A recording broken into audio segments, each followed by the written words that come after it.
Hello, and welcome to Energeh, which took no time whatsoever to set up, as we continue to set it up. So, this is my guest, medicine dosage. Tell us a little bit about yourself while I doodle on this thing. That's so weird. I didn't expect you to call me by my YouTube name. I never even went by that name when I was doing YouTube things. Oh, wait. Steve. You can call me Steve. Steve? Oh, okay. It's all good. I love what you've done with our overlay here. Yeah, I have no idea what I'm doing yet. I'm just kind of doodling at this point. It'll come to me. So you've drawn an S and a shark fin. So no, that's not we're shark. good to go. Yep. Are you drawing horns on my picture? Because I can only see part of my picture. It looks like you drew a horn. No, I didn't. What are you talking about? What? I don't think this works. Devil tails. Yep. Oh, sweet, my eraser works again. That wasn't working last week. So how long until your drawing process just destroys everything and this stops working? Shh. You're jinxing it. It's gonna happen if you say that. It's gonna happen regardless. So and you are a YouTuber, yes? In theory. I've done YouTube things, but I don't really do anything now because my computer can't handle it too well. Working on fixing that. So, I figured today what we talk about is some actual gaming stuff. Usually on the Energeh thing, I don't talk about games that much. I just rant. There'll be a little bit of ranting, but you don't have energy drinks, so. Yeah, I have coffee. I have cold coffee with ice in it. And my drink has no caffeine in it, so. Yeah. Oh, I found an interesting method of brewing coffee. If you have really crappy coffee, what you can do is you can cut out some of the bitterness by putting a small dollop of peanut butter inside the coffee grinds when you put it into your coffee maker, and the oils from the peanut butter will seep into the coffee, making like coffee peanut butter flavored deliciousness. And also, this one is just kind of like, you know, duh, why didn't I think of this before kind of thing. But if you're just making coffee for yourself and you want tons of sugar, you can put all the sugar into the filter, and it will filter into the coffee so you don't have to keep mixing sugar into your coffee. I don't drink coffee.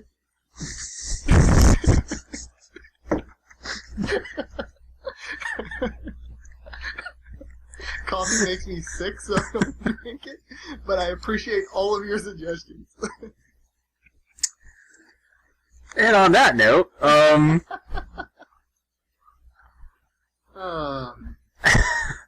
so... Come back from that one, motherfucker, let's see it.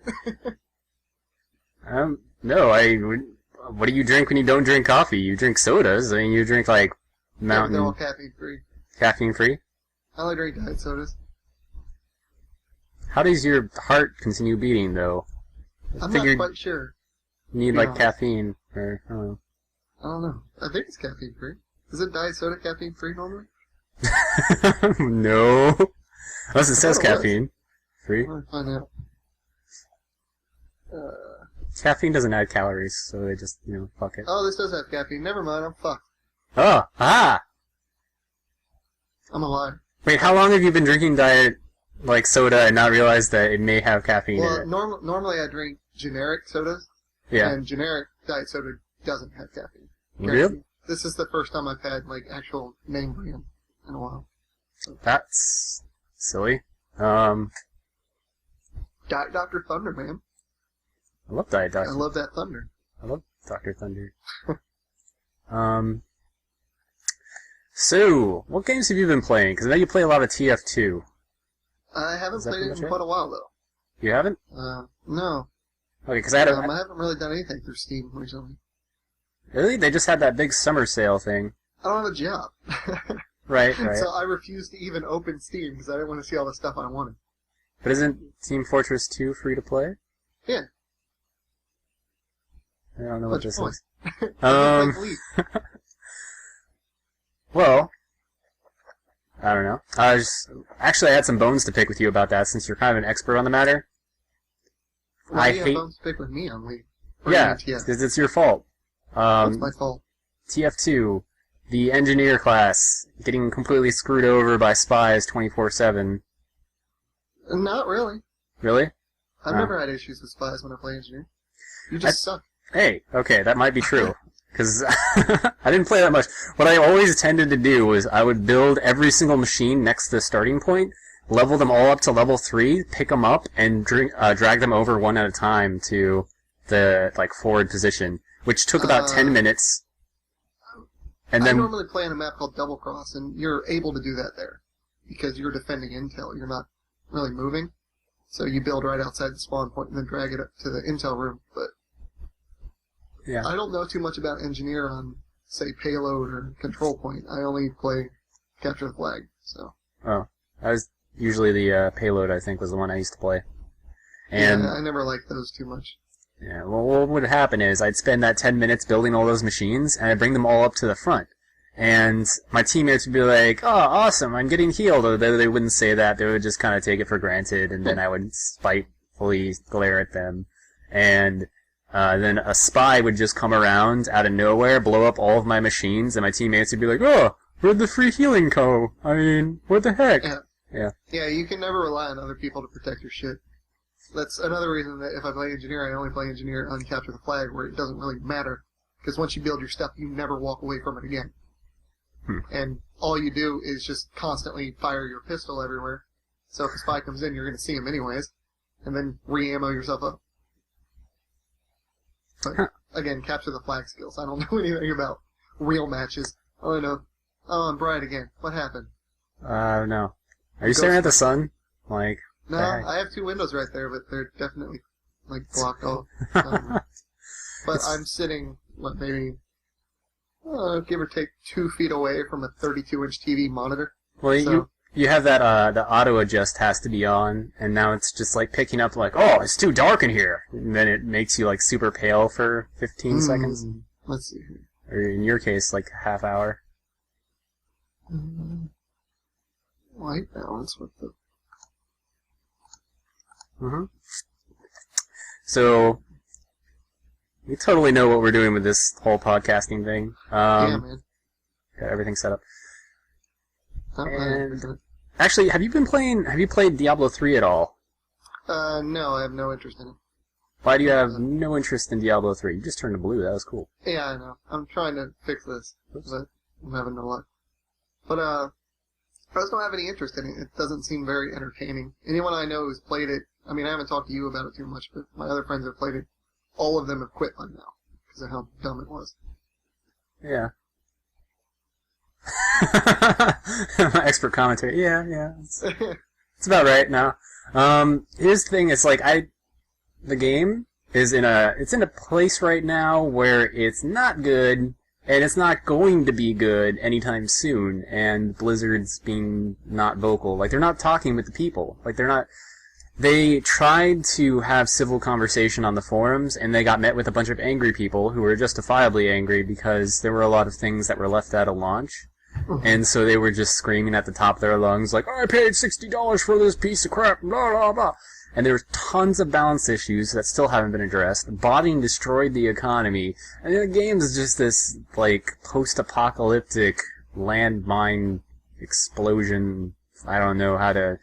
visually describe it better than just, it's just ruined right now. And it probably won't recover until the expansion.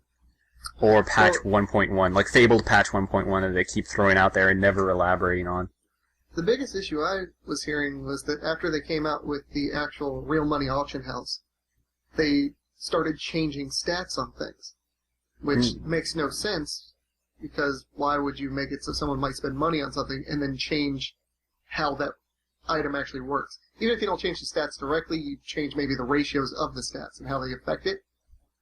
No, but that happened, it was like a 1-2 punch. What they did is, those changes didn't happen at the same time. The Real Money Auction House came out a month afterward, but the changes you're talking about is when they halved attack speed on all items. Can you imagine that? In a game, you have a stat, and then the game creators are just oh, this stat's too good, and then they cut it in half. They don't, tone it down slightly. They're just we put too much on here, take half of it off. That's Whoa! Like League of Legends? Huh? It's ridiculous. It fixed itself last time. What? I don't understand why my cam's not fixing itself this time. It's ridiculous. There we go. Now I'm dark. We're good. Woo! That's there we go. What I had to do.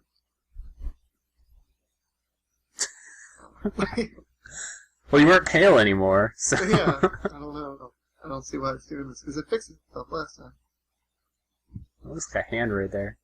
Not anymore, I just drew over it. Yeah, I didn't see anything about an auto-adjust in it, so I don't know. It's weird. It's usually auto-adjust does that, where it's adjusting brightness levels on the GUI. Yeah. Might be in Nothing Windows. on mine is set to auto. Oh. So I don't know. Yeah. Well, pretty much, yeah, that's all I gotta say about Diablo 3. I could go in more in depth on just what they messed up and how to fix it, but I think there's already enough people who have talked about this, and they've come up with their own ideas, and there's just tons of ideas floating around, and we just need Blizzard to actually do something. Yeah, I mean, I love Diablo 2. It was probably one of my favorite games of all time.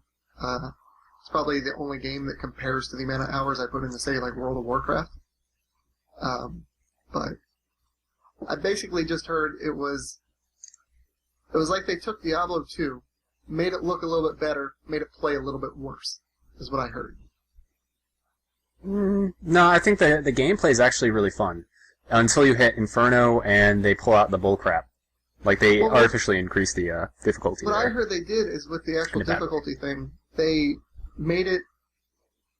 They, like, in the testing phase, in beta or whatever, they saw how hard it was to actually beat, whoever the final, whatever the fuck was, on the hardest difficulty.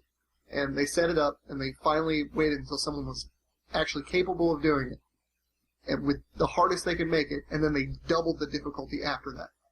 They made it twice as hard, and people still beat the game within a couple days. Yeah, because what their version of doubling difficulty is increasing stats. So what they did... Huh? It's stupid. Yeah, it is. It's really bad game design. Like, from a design standpoint, Diablo 3 was not designed very well. And there is a reason for that and people are like, oh, but Diablo 2, and blah, blah, blah. There's a long story, and not a lot of people know this because it's been kind of kept under wraps. Well, it wasn't really kept under wraps, it's just, for some reason, nobody was talking about it during this release of Diablo 3. In 2001, I think it was, they started work on Diablo 3, and that was Blizzard North started work on Diablo 3. This was before Lords of Destruction, was it? Lord of Destruction? Lord of Destruction. Yeah. It was before Lords of Destruction came out. They just put a couple people onto it, and they had the rest of the people working on Lords of Destruction. When Lords of Destruction released the next year, then they put everybody onto it until about 2003. 2003 came about, and what happened is Blizzard North and pretty much all of the major big names there, like, I think it was like Mike Schaefer and Rob Purdue? I can't remember all their names.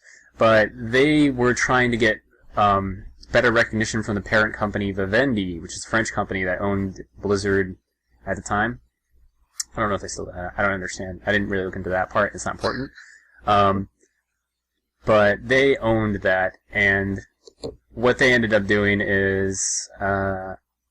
because they were asking for more say, because I think they had to go through Blizzard Irving, which was the main Blizzard area, to talk to Vivendi, and I guess they haven't elaborated too much on exactly why they needed this communication, but it sounds like they were trying to make Diablo 3 as an MMO, and Blizzard Irving was making World of Warcraft at the same time.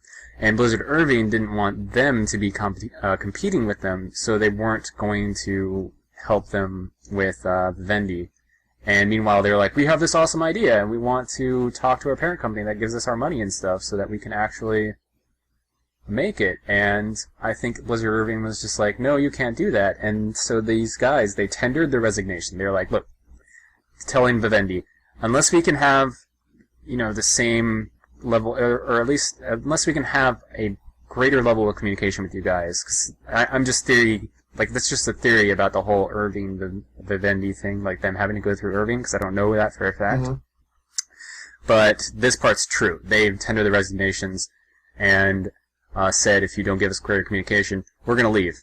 And Vivendi, in all of their great wisdom, was just like, yeah, okay, we don't need you guys. So they kick out the major creators of one of their greatest franchise in, like the Call of Duty thing that happened just a little while ago with Infinity Ward.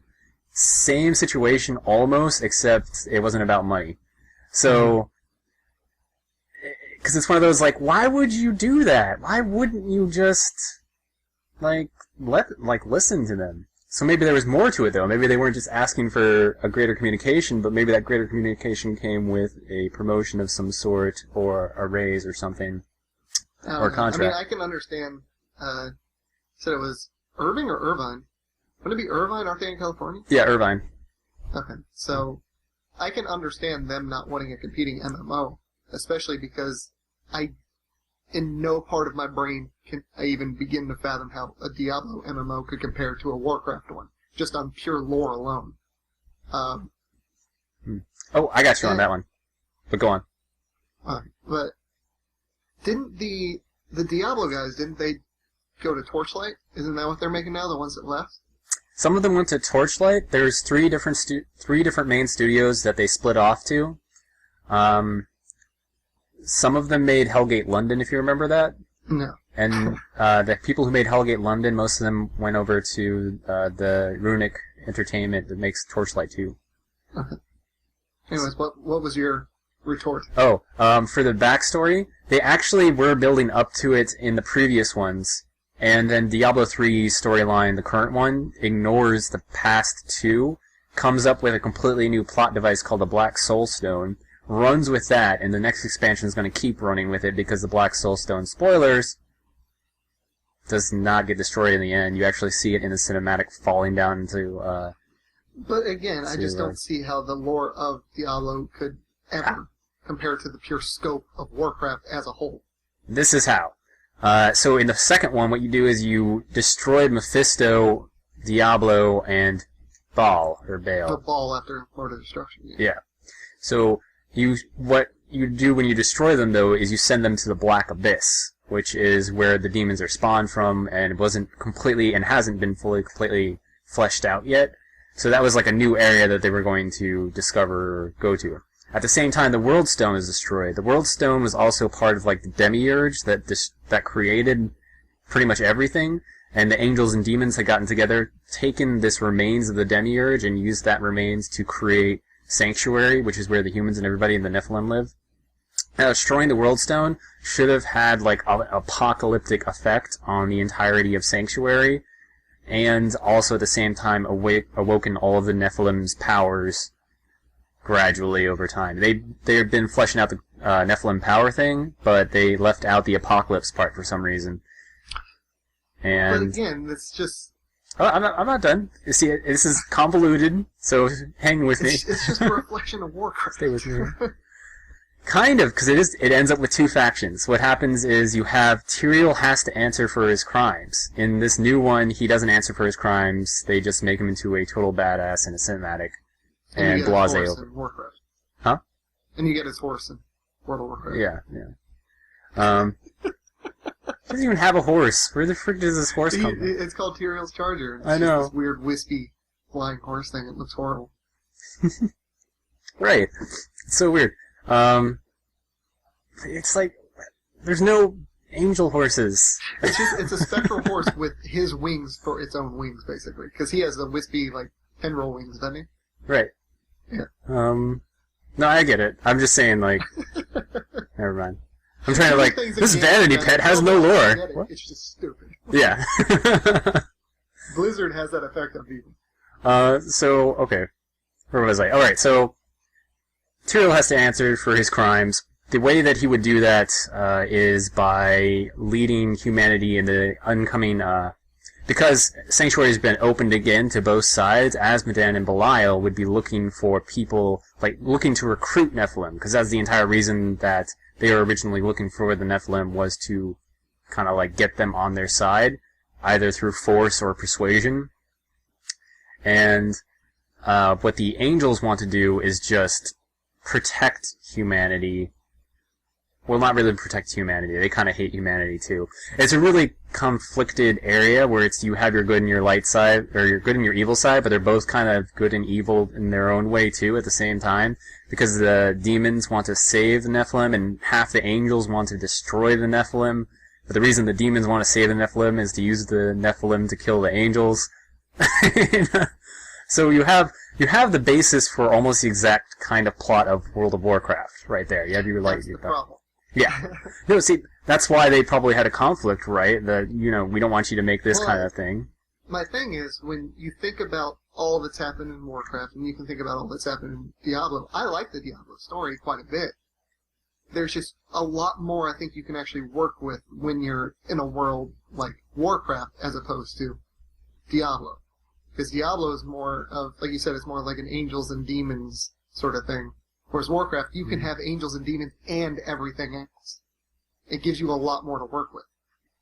Yeah, when they decide to add the angels in, whatever. Fucking Titans. Well, you could even argue, what the hell are they called? I don't know what they're called. Whatever the crazy things in Shattered were called. Whatever they introduced in... Yeah, the Valkyr. Yeah. No, not the Valkyr. Not the Valkyr? No. That was added in with Lich King. Yeah. But no, in Burning Crusade, whatever, like, not the Draenei, but like their ascended form, like Shattered City, it's controlled by a big... Oh, the Naru, yeah.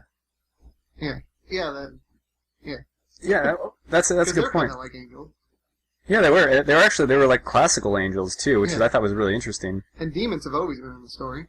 Yeah. Because demons, Illidan. Yeah, there's a lot more to work with, but yeah. It's not like it couldn't work. Well, I'm not saying that. I'm not saying the Diablo MMO wouldn't be fun or interesting. I'm just saying in terms of pure scope, why wouldn't Blizzard prefer going with the Warcraft route instead? Just for the sheer value of it. You don't want to compete with your own company. I mean, you can win out of that, but neither's going to win well enough for it to be worth it. May as well have the best instead of maybe two that are kind of the best. Yep. Have to wonder which one you're doing better with. So I can kind of understand it. Though, going back a bit, I am excited for Torchlight 2. Yes, Torchlight 2 is going to be awesome. Yeah, I like the first one. Huh? I liked the first one a lot. And supposedly with the second one, they just straight up went on their forums, they're like, what do you guys want in this game? And everyone told them, like, alright. They just added everything in that people asked for. So, I'll be interested to see how that works out. Yeah. Oh, but, okay, so I can get this out of the way. To finish up the entire history of the creation of Diablo 3, and I'll wrap this up real fast, because we were just getting to the good part. So the Big Four leave, and Blizzard North has to rehire a bunch of new people. They put some new guy on, well, he's not new, he's not like new, like fresh out of college. I have no idea what I'm doing. Of course. Yeah, they put him on there, but because they don't have like the big names anymore, that Blizzard North starts losing clout, and I guess also because of all the political stuff they had to deal with at the time, they didn't get much time to work on the game. So in 2005, they shut down Blizzard North, which to everybody else in the entire world was just like, what? Like, they haven't made anything, why did they get shut down? Well, maybe that's why. And when Blizzard North gets shut down, all the people there get offered jobs over at Irving, but most of them leave, and they also join Runic for Torchlight 2. Then Irving picks up Diablo 3 and throws out everything up to that point. So it's actually been in development for 7 years by people who, most of them didn't work on the Diablo 2, and they just have, like, the cliff notes from people that did work on it. Well, that could explain why it was so shitty then. Yeah. But then these same people are making Torchlight 2, and it looks amazing. Like you said, they have, like, community feedback, and freaking... they give a shit. It's amazing. Giving a shit is actually... It's like the guy that, Garrettson, one of the head workers on Blacklight Retribution, just sits on Twitter all day talking to people. And he's really involved with, like, KV mods and stuff like that, just getting feedback. I've heard that's a great game, actually. I played a little bit of the beta, but I didn't play any of the live action part yet. For another free-to-play game, I mean, you can't really beat it for a first-person shooter. And I would put it, in overall funness, I would put it above Tribes. And I like Tribes. I haven't played it in a minute, but I think Blacklight has a lot more to it. But Tribes is so much more... What?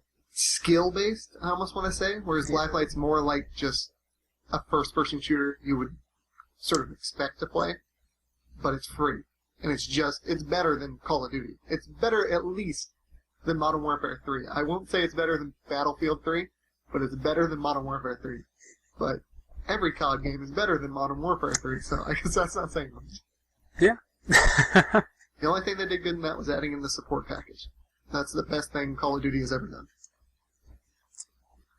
Huh. Support package. Yeah. I haven't played that much Call of Duty since... you know how in most Call of Duties you accrue kills and you get kill streaks, right? Yeah.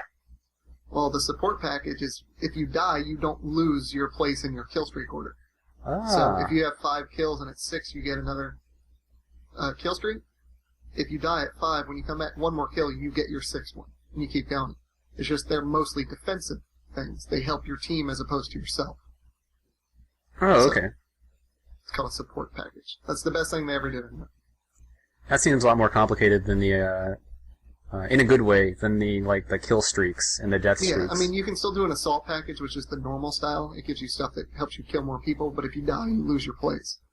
And then you have one that's just called Specialist, where by, I think it's 8 kills in a row, you have every single perk you can possibly have. So instead of just getting your 3, you wind up with every single perk, like all 9 of them or whatever. But yeah, Call of Duty's terrible. I hate Call of Duty so much. Well, the only thing I don't like about Call of Duty is, my experience with it is it's like tag. Yeah. It's whoever or not really tag, it's like dodgeball. It's like, if they see you and they shoot you, and then you usually die. Or if you see them first and shoot them, then they usually die. And the reaction, like the amount of time between them seeing you or you seeing them and death occurring is so minimal that there's barely any room for reaction time. Yeah. And then I watched, so I was trying to wrap my head around it, how, I can understand why this could be popular, but how could it be an esport? So I watched some of that. And it turns into, it actually at those levels looks a little bit like Quake, but in slow motion. Yeah. You've seen Quake 3 arena matches. Yeah, you can't compare the speed of any Call of Duty to something like Quake. Or Unreal. Anything like that. It's so much faster. Right, those are ridiculously fast, but the same end result occurs at the higher, the esport level, is that in Quake 3, when you see your opponent, it's usually you guys are firing at each other for a good, 2 seconds and then someone dies. Yeah. And the same thing happens in Call of Duty. It's just at the lower skill levels that, the time that it takes to kill somebody is drastically shorter. Than, for instance, if you're trying to learn Quake, you're going to miss a lot of shots. People are going to miss shots because, and it's going to be a gentler learning curve because as your aim improves and as your mobility improves, then kill time goes down. But in Call of Duty, kill time stays linear. It's just... In Call of Duty, it doesn't matter how well you aim. It just matters how good your connection is. That's all that matters. Whoever has the better connection will win the fight every time. Oh. That's all it is. If you're the host of a match in Call of Duty, you will trounce every opponent you have in there. Is that guaranteed? Is that due to lag, when you're aiming? Yeah, it's lag compensation. Oh, I thought they were using all hit scans. So. No, it does something stupid. Basically, whoever has the worst connection, it compensates the rest of the players and makes their connection worse, just so they're slightly better. So if you have someone who's really bad in terms of connection in there, everyone's connection goes down as a result. Well, that's just un-American. Yeah, that's commie crap. All this socialism. You heard it here first. Call of Duty is socialism. Treyarch and all that shit. Goddamn commies. Yeah, speaking of which, Black Ops 2 is coming out. Hello, Pebbles. And, what do you think about that game so far? I'm excited for it. Really? Liked the original Black Ops, so I have hope to some extent. I hope they keep the support thing from Modern Warfare 3, but I hope all of the playstyle is like Black Ops 1. Because the Modern Warfare series is shit. The very first one, Call of Duty 4, The original Modern Warfare is the best Call of Duty ever made. It's still fun to play now, as long as you get into the server without hackers. But Black Ops was the next best one they did, which obviously different company still. So I'm hopeful. It's still not Battlefield because I'm a Battlefield fan, but I'm hopeful. So we'll see. What do you think of the storyline for the single player? Oh wait, 1 second. While you answer that, I'm gonna get Pebbles out of the room. She's like hovering around me. Should I answer while you're gone or something? Yeah, I can still hear you. Oh, yeah, you and your speakers. I like the fact that it's set in the immediate future as opposed to future. But I don't know. I'm less liking the storyline as I'm liking the things they're adding into the single player mode. The fact that you can jump out of any character at any time, get an overview. You break your shit. Fine. This happens all the time. Like, you can jump out of your character, get an overview of all of your units around there, sort of like RTS style, and then jump back into any single unit you want to at any given time. So you can jump out and be like, alright, I want you 3 guys to go over here, you to go over here, everything like that. And then you can be like, oh, well, this group's getting, annihilated over here. I'm going to hop into one of these guys and help them take everyone out. And I think that's neat. The fact that you can hop in and out of vehicles and stuff like that in the same sort of manner is kind of nice, too. I like that supposedly all of the technology they're using in this is actually feasibly going to be used potentially in the next 15 years or so, I think is what they said. But I'm iffy on like how there's guns that can see through walls and stuff like that. Oh, they already have those. Yeah, I understand that. I'm concerned about that when it comes to, say, multiplayer, because I don't know how they're going to do that and not make it so you're forced to use some sort of ghost perk just to get around it. That's the biggest issue the multiplayer in all the Call of Duties have, is catering to anyone who camps. That's why people tend to like Battlefield 3 a little more. You may have maps that take you 40 minutes to run across, but because you have a map that takes 40 minutes to run across, everyone's running across it at all times. Sitting still doesn't matter because you might never see anyone if you sit still. As opposed to Call of Duty, you sit in one corner, the whole team's going to run past you eventually. Yeah. Over and over, probably. Yeah, I remember just a couple months ago there was a big thing over on Reddit about these people were posting on the the subreddit for Call of Duty, and they were showing off like, look at my amazing kill streak, and then you open up the video and it's them finding this glitch in how the spawn system worked it was right when the game came out too, and how the spawn system worked so that they could be standing pretty much 5 feet away from a spawn location, and everybody on their team would be at the other spawn locations, but it would force the opponent to spawn at their spawn location. Is that the one where the guy stood behind him and just knifing? No, is that 400 kills? No, exactly, like, there's tons of these, and they're just like, look at my video of awesome kills, and it's them spawn camping for, 20 minutes. Yeah, the Call of Duty spawn system has always been, how can we make our players hate my game? Oh, let's spawn them right in front of this enemy. That's what Call of Duty does. 50% of the time you spawn, you're either going to spawn directly in front of someone or directly behind someone. And you're either going to get a free kill or you're going to get killed for free, which is stupid. Yep. You think that would be kind of easy to fix, though? You could just, put it in areas. Huh? You would think that at this point, even in any sort of team deathmatch and any sort of thing, stop making it so you spawn with your team. Just spawn someone where there's no one at. It doesn't matter where. Let them spawn behind Emily. Emily. Apparently Emily. Uh-oh, Emily. Let them spawn behind enemy lines. That's fine, as long as they're not spawning where they can instantly kill someone or instantly get killed. Just make it distance. It should always be distance-based. The only time you should have issues with spawns potentially would be on a single-player map. It's not single-player, but a tiny map, basically. Yeah. And, even freaking TF figured out a way around that. Spawn you somewhere where you can't get killed until you leave it. And give multiple ways out of it. That's all you gotta do. This is a good solution. Although, now I'm hung up on that spawn behind Emily thing. Do you think any of the programmers, I want to spawn behind Emily Blunt. That's all I'm saying. That's what was going in my head. Well, that wasn't where I was going with that, but... Like, do you think any of the programmers had, like, other people's, like, usernames that they knew in mind, and then they programmed, like, the spawn locations for those people to be really terrible on I purpose? hope so. I would think that. Oh, I'd fuck on people so bad if I was a programmer for a game. Oh, yeah.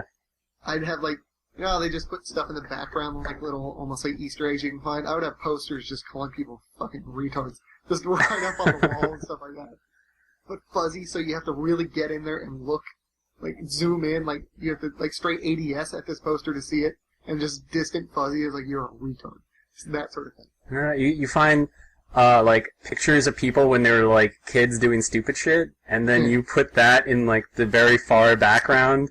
Like, you have to be, like, jumping above the map almost to see it, and people would be, like, up there, like, holy crap, look how high, what the heck? Hey, how did they put my, like, picture of me, I don't know, doing something weird with a turtle. Just have stuff where, like, you hate a dude that you know all he ever wants to do is snipe. Yeah. And then just put stuff in places you can only see if you're a sniper on, like, a tower, because you know eventually he'll be there. And then just have this distant thing he can zoom in on that just literally has a picture of him and says, fuck you. This is like, that's all you need. Yep. I would add in, like, Slender Man or something that chases down people with a username, like, specific username. It'd be an FPS, and then out of nowhere, it'd just be like Slender Man. They'd be like, what the ah! Screen goes black. Or shit from Black Ops. The worst thing Black Ops did was having the dogs in there. The dogs? Why did they just, like, pop out of nowhere? No, I only played the zombie mode. It was one of the kill streaks you could call in dogs. And, like, fucking 6 dogs would just start running people down. It still took, like, 4 bullets to kill them, and they one-shot you. If they jump at you, you instantly die. Well, dogs are badass like that. Why would you shoot a dog, too? What's wrong with you? You have to. But it was stupid just how many of them just run around, and they just run as a group. So... Are they faster than the players? Yes. You can't run away from one. Your best bet, find a corner, sit in it, and hope you can kill them before they lunge at you. That's all you can really hope for. It was the dumbest thing they did in that game. Well, it makes me mad just thinking about it. What did you think about the villain that they came up with? I don't single-player mode in first-person shooters. You don't? Okay. No. So it doesn't matter to you? No, I have no interest in the story of things like Call of Duty and Battlefield and shit like that. I was just wondering, because it's like, the villain this time around is, like, one of those villains that's like, technology's bad, and this is why kind of thing. Mm-hmm. And the whole cause of the scenario for the single-player campaign is one guy who's really popular on the internet. Like, they make emphasis on the point that he's, like, a popular internet figure. So they're making all these nods to... well, they made him a YouTube star, didn't they? Something like that? Yeah, like, he's popular on YouTube, that thing. Yeah. But I think they were also trying to put in a little bit of, like, he was, like, Julian Assange, who isn't popular on YouTube. So they're combining elements of, like, just popular internet personalities. He's popular on Reddit and everywhere else, isn't he? People No, like Assange. No. People... I like Assange. He's alright, I guess. The basic... There's a lot of people like him, I think. With the whole, like, anonymous group and everything like that. Well, I think that he takes a lot of credit for his group doing stuff, and that also gets him in trouble. But, I think it's also... I think he releases stuff he doesn't need to. Yeah, that's He's just the doing it thing. to do it. Yeah. That's one of the things is he releases a lot of stuff, like... I think there was a bunch of military things he released that he wasn't supposed to release, and that was just a really bad idea. There are some things that I can understand why he'd be like, people really should know about this. Yeah. And there's no reason... Like, the fact that you guys won't let them know about this is on you. So I'm releasing it. I get that. I think there's other stuff where it's just causing issues where there doesn't really need to be an issue. But... Yeah. What's your right? I was putting names in. Trying out different styles of what that looks like. Oh, okay. Yeah. But, yeah, like, they try to make that kind of person a video... or, the villain. They're like, oh, the public likes him so much, but they don't really know that he's going to destroy everybody by controlling... That's the shit they did in the Enders series, isn't it? With the brother and sister? About which one? Which book? Not the first one. Yeah, I don't think it was Ender's Game. I think it was... Crap. Which one was it? It wasn't... No, it wasn't Ender's Game, wasn't it? No, Ender's Game, they were controlling. They thought they were playing a video game in training. No, I know that. I'm talking about his brother and sister. Spoilers. Back on Earth. Yeah, spoilers. I guess the book from '89 or whatever the hell. No, his brother and sister, they were on their version of the internet in that as anonymous thing. Well, they called themselves like Locke and something else. Yeah. I don't know what it was. But they wound up like always going against each other just so later they could agree with each other, and then his brother wound up like taking over like the whole world or something as like a world leader out of it. Oh. Where his brother was just like this psycho. I vaguely remember something like that. It was like Persephone and Locke or something like that is what they called themselves. I think he was Locke. But I don't remember if it was in the first book or if it was in the Ender's Shadow. It wasn't in Ender's Shadow. It had to be in the first book. So, yeah, it was definitely in the first book because by the end of it, his sister went with him, and their brother had taken everything over basically. So, yeah, but he used the interwebs to do it. Yeah. Huh. Okay. Well, I mean, yeah, it is pretty common throughout a lot of science fiction to use a plot like this. So, I mean, one of the key points of it is it's always warning about technology. But then anyone who knows about technology is like, well, this is actually warning about incompetent military personnel who can't program their security properly. Yeah, so, because that's all it came down to that too. Is they just hacked into shit. They're good. Yeah, like this is like the storyline is that he hacks into the military, takes over all of their drones, and bombs everything, and starts like World War III almost. And it's like, well, if you actually had people on your payroll that could handle, security breaches like that, then this wouldn't happen. So it's not really a warning about the technology; it's a warning about people still mess up. Yeah, it's never going to be a matter of. I guess you could argue the technology as it's always going to be a matter of who can break into your technology. It's still people. It's not the technology's fault. It's the people's fault for not making the technology good enough. That's all it is. Yep. Are you drawing more? Yeah, I gotta finish this outline. It's important. We need to have this outline ready by the time we start recording.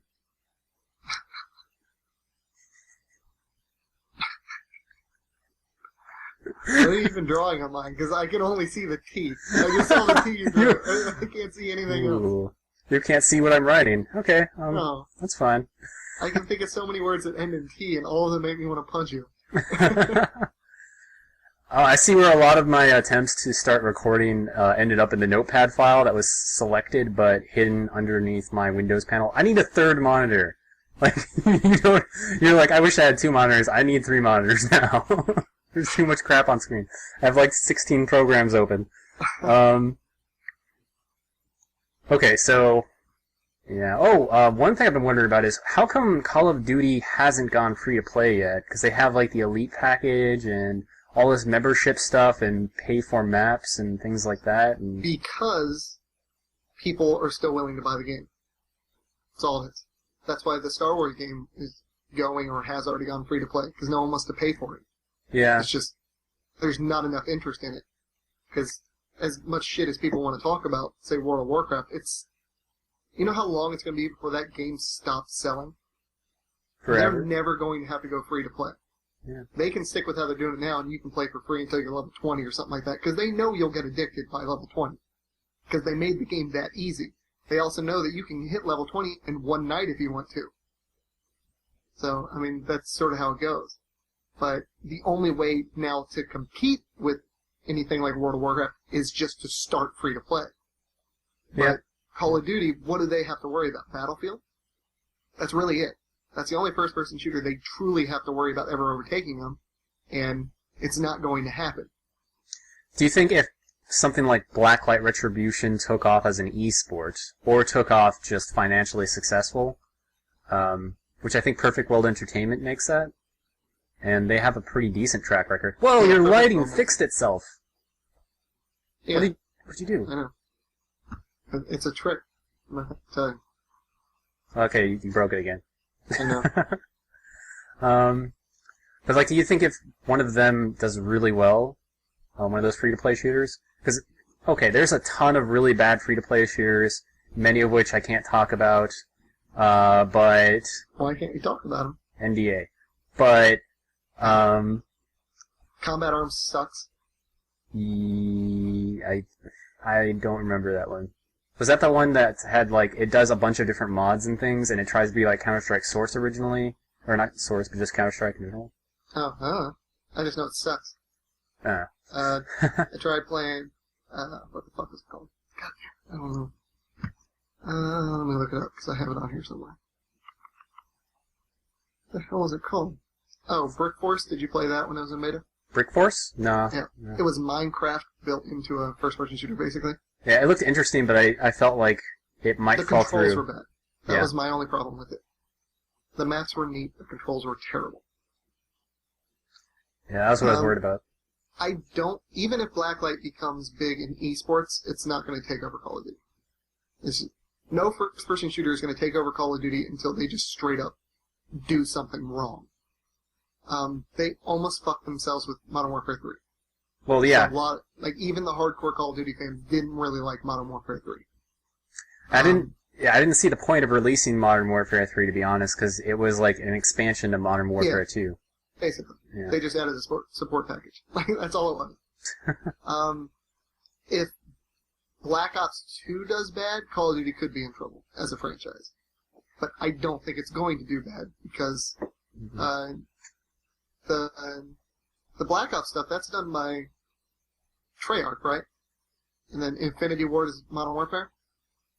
Or that's how it was, regardless?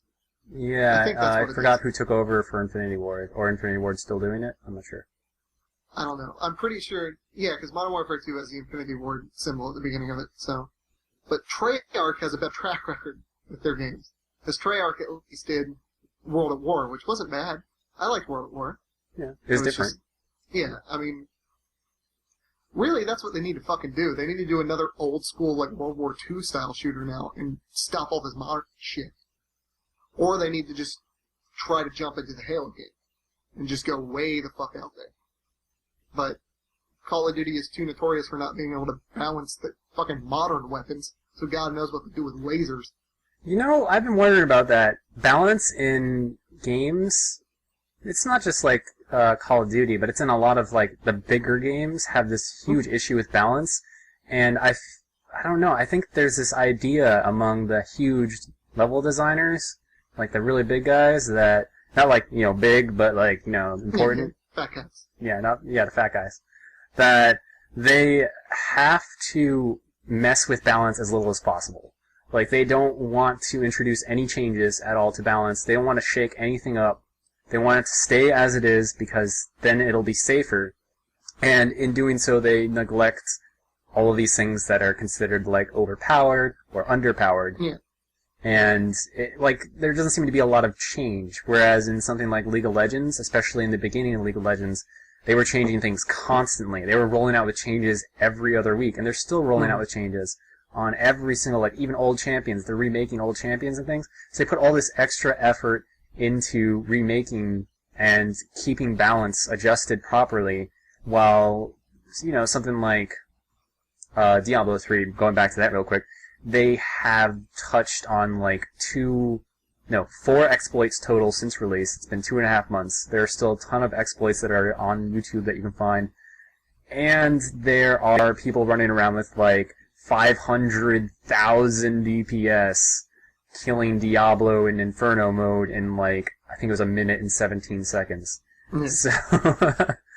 The problem with... I don't know as much about things like Diablo 3, obviously, because I don't play it. With first-person shooters, the issue comes down to, for some reason, developers think, and I mean, I don't really blame them, I blame the players a lot for this too, they think you have to have 50 different weapons you can pick from. You can't balance that many weapons. It doesn't work like that. You should have a set number of primaries, a set number of secondaries. Obviously, the secondaries are going to be weaker than the primaries, because they're backups for when you run out of ammo or don't want to, switch, like reload, whatever the hell. You don't need 8 SMGs, 8 assault rifles, 8 LMGs. You don't need this crap. You could literally have one of each and just make them comparable to what they are. SMGs are better up close. Assault rifles better far away. LMGs even better far away. Like, that's all you have to do, but they want too many weapons. And they don't balance them. So you have 40 weapons, and 20 of them no one is ever going to use because they're underpowered. That's how it's always going to be. Why have weapons that no one's going to use? Right. Just for challenges? Who gives a fuck? Well, yeah, I mean, that's also one thing where they, like, I've seen this in Tribes Ascend, what they've been trying to do is introduce weapons that are almost the same, but they adjusted some of the properties on them depending upon, like, your play style, and as it turns out, it's just the ones that have the higher skill cap pay out better. Like, like there was a machine gun, I forget who gets it, I don't know if it was LMG or, I think it was one of the heavy classes gets it. And not the Doombringer, though. It was like a submachine, like secondary. And the weapon has, statistically, the DPS of a lower grade weapon on one of the lighter classes, but because it fires a heavier amount of damage, like the bullets do more damage, and there's just a slower fire rate, you can actually, if you just have really good aim, you can just burst someone down really fast, as opposed to the other one where you have to stay on somebody the entire duration, and if you miss for a couple seconds, that's like a ton of bullets just like all over the place. Yeah. I don't know. Just my experience with that one. But see, that's what I liked about Tribes, though. It seemed like it didn't matter which class you are, or which weapon that class was using. It was effective based on how your own personal skill, as opposed to the weapon itself. Yeah. You can have a shitty weapon and still annihilate someone if you're a good player. Yeah, that's one of the main selling points for it, is that it is really high skill cap. Yeah, so, I thought Tribes was balanced based on skill instead of items. Yep. It was, if you were a good player, you would win most of your encounters. It gave you an incentive to play and learn the game more, as opposed to just unlock shit. You could keep the base things the whole time. That's what Blacklight does. You don't really ever need to get any other weapons or attachments or anything. The Jackal. And you can be comparable, as long as you have the skill to do it. The Jackal. You know the Jackal? You know what that is? I know the name. Which one is it? That's, it was the first update they did. They gave infiltrators basically 3 proximity mines that deal about 3,000 damage at release. Is that the gun that shoots the things that stick to shit? Yeah, and then he can detonate them. But I never had any problems against infiltrators. But I always played Brute, so bring it. Yeah, see, you were Brute. Well, the problem with that is it one-shots technicians, and they're invisible, so they just kind of, like, appear behind you, and then boom, boom. That was the only, out of all of the classes I played, the only one that I thought was a bit too underpowered was the technician. Well, their turrets don't do enough. Yeah, and make up for how little they do. I think it has to do with their starting weapon, and a lot of people have made comments about the starting weapon for them, is that they need the Thumper to really get going. Once you get the Thumper, then you're undefeatable indoors, because the AoE radius on a Thumper is ridiculous, and it can knock people out of stealth. So then you don't have any problem with the spies, whatever they're called, infiltrators. But again, if an infiltrator gets in and you don't know they're there, they're probably going to kill you, and that's how it should be. That's why in TF2 you spy check. Because if the spy gets the jump on you, you're probably going to die. Oh, that's how it should be in any game where you have any sort of stealth class. Right, and then the other thing that you needed was they had proximity mines that the technician could have. Those were also necessary. So in place of those, your starting kit on the TCN is a frag grenade, which is really low damage. Actually, it's a pretty high damage frag grenade, but it's a frag grenade, and a was the other one like a shot? No, the other one's a SMG. So the SMG is fucking terrible. Yeah, it's like medium damage. It's not really good. The only one with a good SMG that I remember was the Infiltrator. Their SMG's alright. Yeah, the Rhino SMG. That thing is pretty good. That one's not too bad. Yeah. But I would rather take the Jackal. Because... No, anyone would. And I think that's one of the main problems with that right now, the balance for that game. Like, they shouldn't have released the Jackal right off the bat. I think they probably should have waited on that one. And I don't think it completely destroyed balance, like some of the other newer weapons, like I think it was the plasma gun right now, actually destroyed balance on the high end. But I think it destroyed balance on the low end. But they're balancing for the high end, so can't really fault them on that. The problem is you can't really you can't introduce something that makes it so whatever one class does. In this case, a technician, realistically, is they're just defense. That's all they're doing is defending a base. There's no reason for a technician to go to the other base unless they're trolling. Yeah, they're not really going to do it. Yeah. But at least in terms of, say, if you're playing a capture the flag thing, the only purpose of the technician is to guard that flag. That's all they're doing. Why would you give the one class that can always get to them, make it so they can instant kill them almost, even if they see them coming? That's stupid. Yeah. So instead, if they were going to give the infiltrator something like the Jackal, which I don't have an issue with, but you need to buff the technician too. Anytime you buff a class, you need to make sure they're balanced with whatever their direct opposite is. Infiltrators and technicians are direct opposites. They need to be equal. Yeah. What I thought skilled. Yeah. It was you have to buy the Jackal and you have to buy the upgrades to counter the Jackal. Yeah. So I was wondering, they planned that on purpose? Like, let's make a gun that forces technicians to buy these upgrades. But the technicians buy them anyway. So actually, I think I'm just being like conspiracy Keanu over here. But use the meme. It's popular with the kids. You can get up on Reddit now. I mean, when it comes down to it, you think about it. Like, that's why I didn't play technician that often, but I still guarded the flag. Because what's a good counter to an infiltrator? Oh, how about a brute? Oh, that's a good counter to everything. You just throw down. The only thing you don't counter well is a Doombringer. Yeah. I think they're the ones with the mortar thing, right? No, that's a Juggernaut. Oh, that's what I'm thinking. Juggernaut is the only real thing that you're fucked against, just because their AoE does more. It's further, and it does more damage. Yeah. That's it. They have good aim. But you're more you can move better than they can. So. Yeah, actually, I have to say, Brute was one of the last classes that I unlocked when I first started up, and it is the most fun class to play, especially when you're starting out, because it's as fun as the guy with the blue plate, the first guy you start with. You're just bigger, slow. That's it. Yep. And what you can do, you can just charge randomly into a room. You have so much HP, you can tank all of the defenses and have enough time. Will kill everyone in a room. Yeah, and you just throw down your grenade and just be like, screw you guys. Throw your disco light and everyone's dead. Yeah. And it doesn't matter if they kill you, because you're going to kill like 5 of them. I kept killing you when we were against each other, and I just threw my grenade in the direction you were, and I just heard one hit, heard another, he died. Yep. There was one thing that they needed, maybe a little better visual indicator. You can fly over the grenades, but it's not clear that they're not shooting up, because they shoot at like these diagonals too.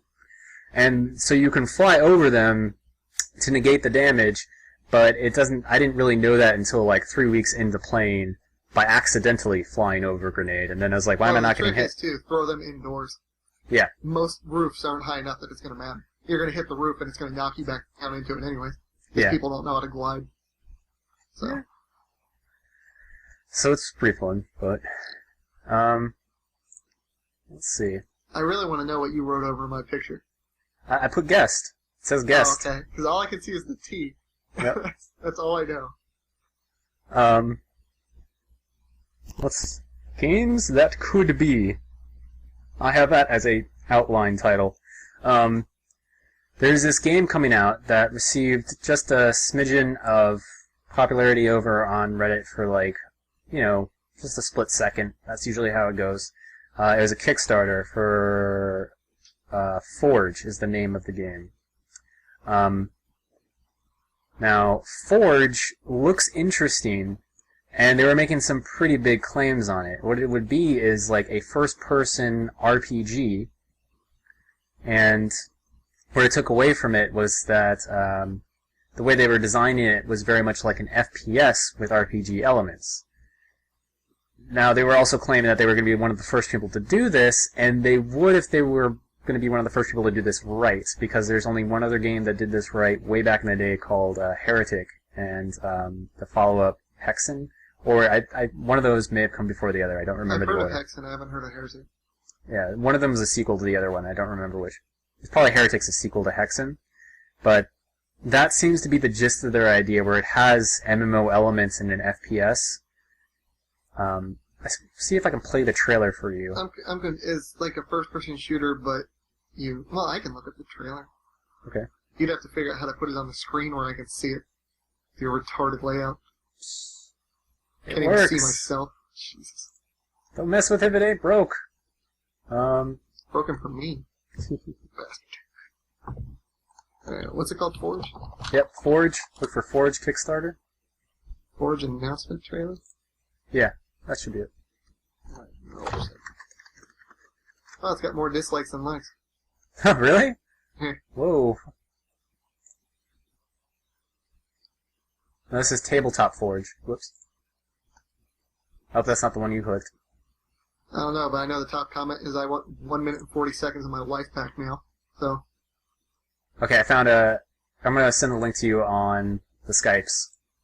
Alright. And hopefully that doesn't break everything. Oh, I already broke something. You are now a palette. I see colors. I turned into colors. So excited.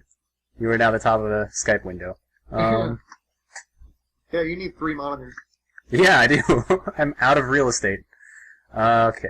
And that should come back. There we go. Can you see yourself again? You see? Sure. Yeah. I see swatches. Oops. There we go. I don't think it's going to get pledged. They went 300 grand. Jesus. Yeah. Want 300 grand? See if I can look at this without... Yeah, I can. So... What should I be looking at? The gameplay one or the starter thing at the top? You should look at the... there's a video for it, but... Gameplay one, I guess you could look at. I looked at the intro video where they actually go, which is the top video. That one they go into depth in their how they were going to design it. Oh, it's going to be third person, not first person. My bad. Class-based third person fantasy shooter. So third person does make it one of the first to do this. Well, I'll straight up say right now that third person shooter is my least favorite thing in the world. Yeah. That's why I won't play Gears. Yeah.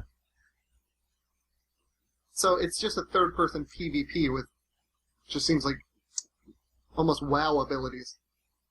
Yeah, do you remember Shadowrun? I know about it, I never played any of them. Shadowrun, which came out and got terrible reviews, but it was actually a really fun game. Well, I thought the game version wasn't anything like the tabletop version. No, they just took, like, setting material for the game version, from the tabletop for the video game. Mm-hmm. And they took like the names of abilities and kind of how abilities work, but yeah, they changed a lot of stuff. That always happens, you know. That's in everything except for I think like Dungeons and Dragons Online didn't change that much. Well, it did change a lot, but you know. Anyway, that game has. It seems like this is almost exactly like that game, except that game was first person, and. I don't know. I really want to play that game, but I think all the servers went down a while ago, and I'm wondering if there's any like third-party servers out there for a Shadowrun. Because I don't know. This Forge game doesn't look too good. Yeah, it's got 14,000 of 300,000. Yeah. Actually, I might be able to put some of this on the screen over here if I just change some regions around and not break anything. Yeah, well, this won't break. No, I'll link it in the description. So people can go watch it, and we won't talk over the trailer. There's a gameplay trailer and an ambush trailer. I don't know what that is. Forest ambush. And I guess it's a map. But yeah, that made it onto Reddit, and the first thing I thought was, this is like Shadowrun, almost. Except it does have a lot of different things from it, just...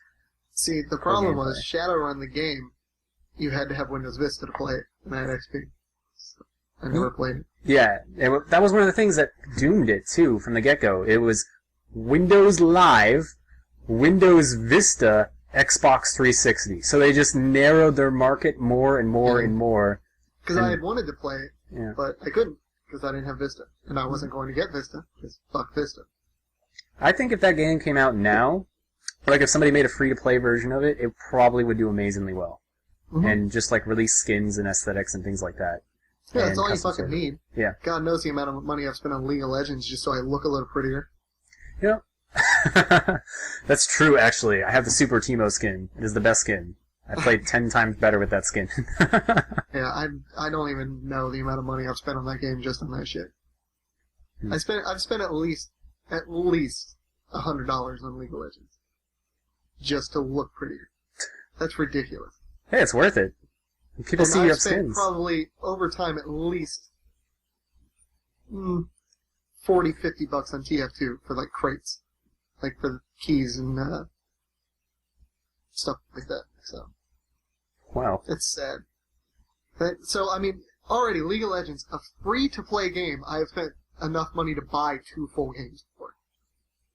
That's ridiculous. Big what? What are you writing? Yeah, I was trying, and then my thing did not want to lift. Like, Big Mom? I was gonna put big money, and then it like dragged when it wasn't supposed to. So I just became Big Mom instead? Big Mom, yep. Big Mommy. Oh. Okay. Get me pet names on the cast? Jeez. Yep. Typos. That's what they're for.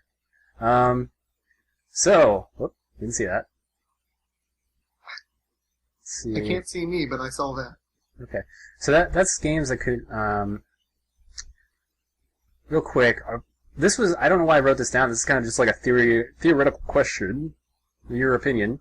If you could combine genres, since this is, this one's like a blend of like 5 different genres and so indie that it's not, what genres would you combine? They need to mix, basically kind of like what you were saying Forge was trying to do. They need to mix a first-person shooter and an MMO. They need to make the first-person shooter so you can switch between third and first whenever you want to. So you've automatically just gotten all of the Gears and the Call of Duty people. Just from that. Make it MMO style in the fact that you have, like, say, a talent system, and make it fantasy, for the love of God. All you have to do. Yeah. Do you know how many freaking nerds would play a game if you could have the Bleach universe, the One Piece universe, and the Naruto universe in a massive first-person style thing? Or you could go third-person if you want to. Yeah. I think they would have to do third-person for most of those people because, I remember correctly, they are very much like in-your-face melee, and that doesn't work in first-person very well. Oh, you could do it. Yeah. They could figure it out. Maybe with that virtual reality helmet that they're talking about, the Oculus. What? What was it called? The Oculus. Yeah, Notch was talking about it on Twitter. Yeah, it's he gave him what? Either gave him $50,000 or $100,000. I don't remember what it was. Yeah, it was. He was a huge high roller on it for some reason, which means he's one of those. He wants his games to go onto it. He says he's pretty sure his games will work with it, so he wants it to happen. Yes, they made their money. Well, can you imagine playing a CCG game, like his Scrolls that's coming out, with that? I don't play CCGs, man. Oh. I don't. Goodbye, everybody. No. I used to collect, like Pokemon cards, Yu-Gi-Oh cards, Dragon Ball Z cards, everything like that. But Magic, but I never played any of them. Speaking of which, there's a Pokemon MMO. Yeah, I saw you post about that. Yeah, I actually played a little bit of this morning, and here's my question: are you a trainer or are you a Pokemon? You're a trainer. You're not a Pokemon. Fuck that game. I'm never playing it. Why would you? That'd be just furry simulator. Togepi, what? I don't want to play it. What? You don't want to play it? If I can't be Togepi, I don't want to play the game. I just want to be Togepi forever. I don't know what to say to that. That's all I want. That's all I want in life. If I could make a wish to a genie right now, I would become Togepi. I'd also be rich, but I would be Togepi and rich. You'd be Togepi and what? Mutually inclusive. What was the second thing? I'll be rich, and I'll be Togepi. And Togepi. Well, Togepi can randomly destroy continents and crap. I don't remember what she looks like. That's how I roll, man. So, I don't know how the fuck you're drawing. I'm assuming it's supposed to be Togepi. A little bit. It looks like an onion. Everything's off center. So I'm not sure. I don't remember what Togepi looks like. It looks almost like Jigglypuff. What? Looks like Jigglypuff? Kinda. Now it sort of looks like Kirby with a hat on. The mouse. What the fuck? Okay. Let's just stop that one. That never happened. No one's watching this. So, yeah, I know you play as a trainer, and it's exactly like Pokemon Red right now. What they're doing is... Yeah, they're making it... I never liked. That's the one you never liked? No, that's the only one I did like. Oh, okay. Yeah, because it's the first generation. I didn't like any of the other generations, to be honest. Like, the second generation, they just went like overboard with these crazy like triangle people, and I was like, I didn't give a shit once they brought out Yellow, to be honest. Yellow? Like, you're gonna force me to play Pikachu? Really? Come on. But you can surf. I want Charmander. You can surf as Pikachu. I don't care. I want my Charmander. The only hard fight in the game is Brock. Like, that's it. Or whatever the fuck his name is in the game. The first, yeah, Brock. He's that's the only hard fight because I'm a fire type. The rest of the game I'm good. I was Venusaur. Always picked Venusaur. Because Leech Seed. Fuck Bulbasaur. What? Leech Seed, Charmander. Giga Drain, freaking, And no one picks Bulbasaur. I picked Bulbasaur. Yeah, he's the best. In the end game, he's the best, and then I throw him away for a legendary Pokemon. But all you need is Charizard and Kingler, and you can beat the Elite Five. Charizard and Kingler? That's all I needed. I never had Kingler. Wow, Even his Guillotine one-shot kill. I just used Mewtwo, because he's stupid fast and special attack. I never got him, I don't think. I think I had him, I just didn't like him. Yeah. Well, in the first game, Psychic Pokemon were the most powerful because they didn't balance it properly, and they ran out of time, I guess. They gave all the Ghost Pokemon that were supposed to balance out the Psychic Pokemon the Poison type, because then the Ghost Pokemon were too powerful. You know, you just made such a good point, though. Freaking, just disregarding, the Psychic ones, which there weren't that many in the original. No. There weren't that many at all, and, like, how hard as shit was it to get Mewtwo in the first place? How hard was it to get Abra? Yeah, I mean, he just ran like a fucking asshole. Yeah. But think back on it, the original Pokemon had better balance than almost any game that comes out today. That's true. And the original Pokemon. I don't know about everything since the red, blue, and yellow. Because yellow was still technically the same shit. Apparently they've balanced it even better. I've seen some of the matches, and I gotta say they made the matches. I guess they balanced it better, but it's less one-shots. Well, see, my issue is sort of almost when you look at World of Warcraft or something like that, when they say they balanced it, and by balance they mean that this PvP fight's going to take 45 minutes now because neither of you can kill each other effectively. That's the balance, actually. That's how that worked out in Pokemon. Yeah, in original Warcraft, it was like, either you're going to kill the fuck out of this guy, or you're going to get the shit kicked out of you. Either way, the fight's over in 30 seconds. Mm-hmm. None of this 45 minutes of horse shit, just to get in the equivalent of 4 ELO in League, basically. Yeah, that's what I really liked, actually, was, I liked Wrath of the Lich King, for starters. Okay, so now everyone that hated that is going to just disregard my opinion entirely. But I started in original, stopped for a long time, then came back for BC, and I gotta say, original did have the most, I think it's because the numbers were a lot smaller, too, and so the multipliers were a bigger deal for damage, and when you built for damage, you could actually one-shot somebody. You could actually, which is ridiculous. Yeah. And shamans could tank. But I think my favorite PvP videos were actually from that era. Around then, and then a little bit into BC, and then the beginning of Wrath was alright, except I think they threw skill out the window for the PvP, and it was just really fast. When Wrath came out is when they started trying to make the game easier, so they could get more people in. Yeah, that's when they started saying, okay, 1 to 60 requires, 15% less experience than it used to.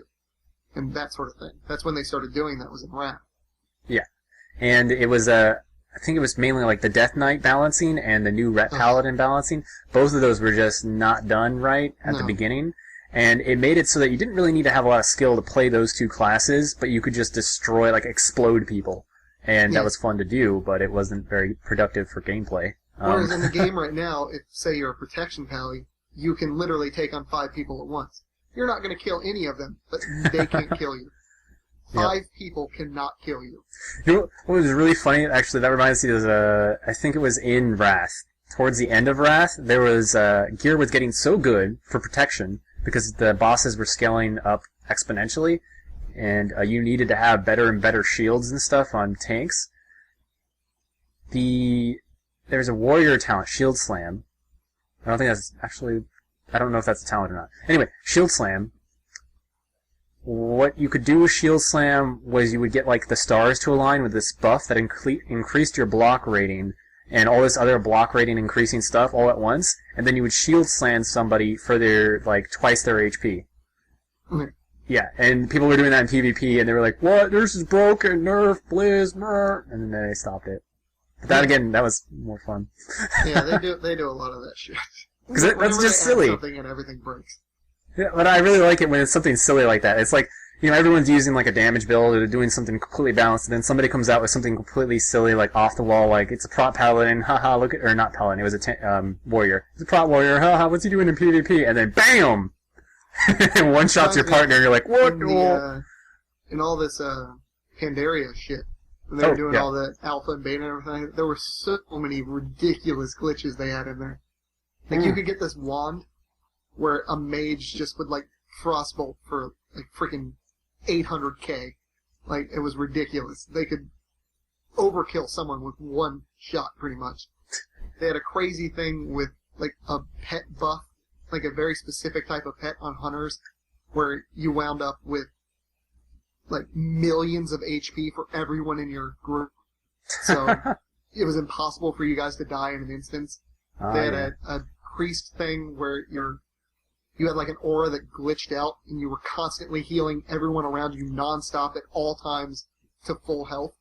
Those are really fun. Those happen in a lot of betas, because what it is it's in programming you're supposed to, and this is my theory at the most part because I just have the rudimentary knowledge of programming. But carry the one. It is because you're supposed to, it's not necessary, but it's good programming etiquette to close off certain things so that if somebody comes back and messes with it, they don't accidentally break it so that it gets stuck open, like a function or something. Mm-hmm. You have to close it off in a certain way so that it clears out completely, but you can skip that on most things just for speed. And it happens in a lot of betas where they, it looks like they're doing that because it's something stacks. When something stacks up like that, it's usually because they didn't close it off right so it doesn't clear away, so it just stays on there, and then it hits again and again, like slowing stacks and things like that. And I don't know, it creates some funny effects. Although my favorite from the Miss Pandaria beta was the big pink cubes. That wasn't one of those. That was just... Did you see those? I don't think so. What happened was it was like some sort of phasing graphical glitch, and so areas that are normally phased were appearing as giant pink cubes. You enter the cube and everything inside's normal, but from outside you see these big cubes. So you fly up, you look around, there's like these giant pink cubes all over the land. That was really funny. But yeah, so wait, how did we got here from you were talking about genres you would combine? Yeah, and then I went towards, I think, Naruto, One Piece, and everything, and yeah. Didn't they make a free-to-play, like a ninja thing, recently? Well, no, like, I mean, they even have games, obviously, based on One Piece, Naruto, and Bleach on their own and stuff like that. Yeah. What they could do is, through some crazy licensing thing, just make an MMO with all of them combined. You could even bring in stuff like Fairy Tail. They're all the same fucking show. And that there is no ability in any one of those shows that could not be in another one of the shows in some fashion. The only semi-odd one out would be Bleach. I found something. By the way, they own the licensing rights to both of them, so there's no real copyright issue. Well, so there you go. Because Shonen Jump owns them. Pocky Ninja. Have you seen it? No. I'm gonna link it to you. I hope I can figure out what the fuck to do with my cam next time. This bright shit's insane. Wait, there we go. And back here. There you go. Like, I knew I heard of this before. You sent me Forge again, you dipshit. This Forge? Why no copy? This makes me sad. Why? Oh, because I pasted it. Links. I pasted it. Okay. It's because I turned off arrow, when I right click on things, my menu disappears. Oh my gosh. I never had this problem in Windows XP. I swear this has never happened to me before. Right.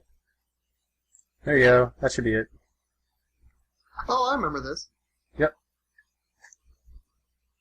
I never played it. I always saw it though, like the little ads on the side. This is the main thing, too.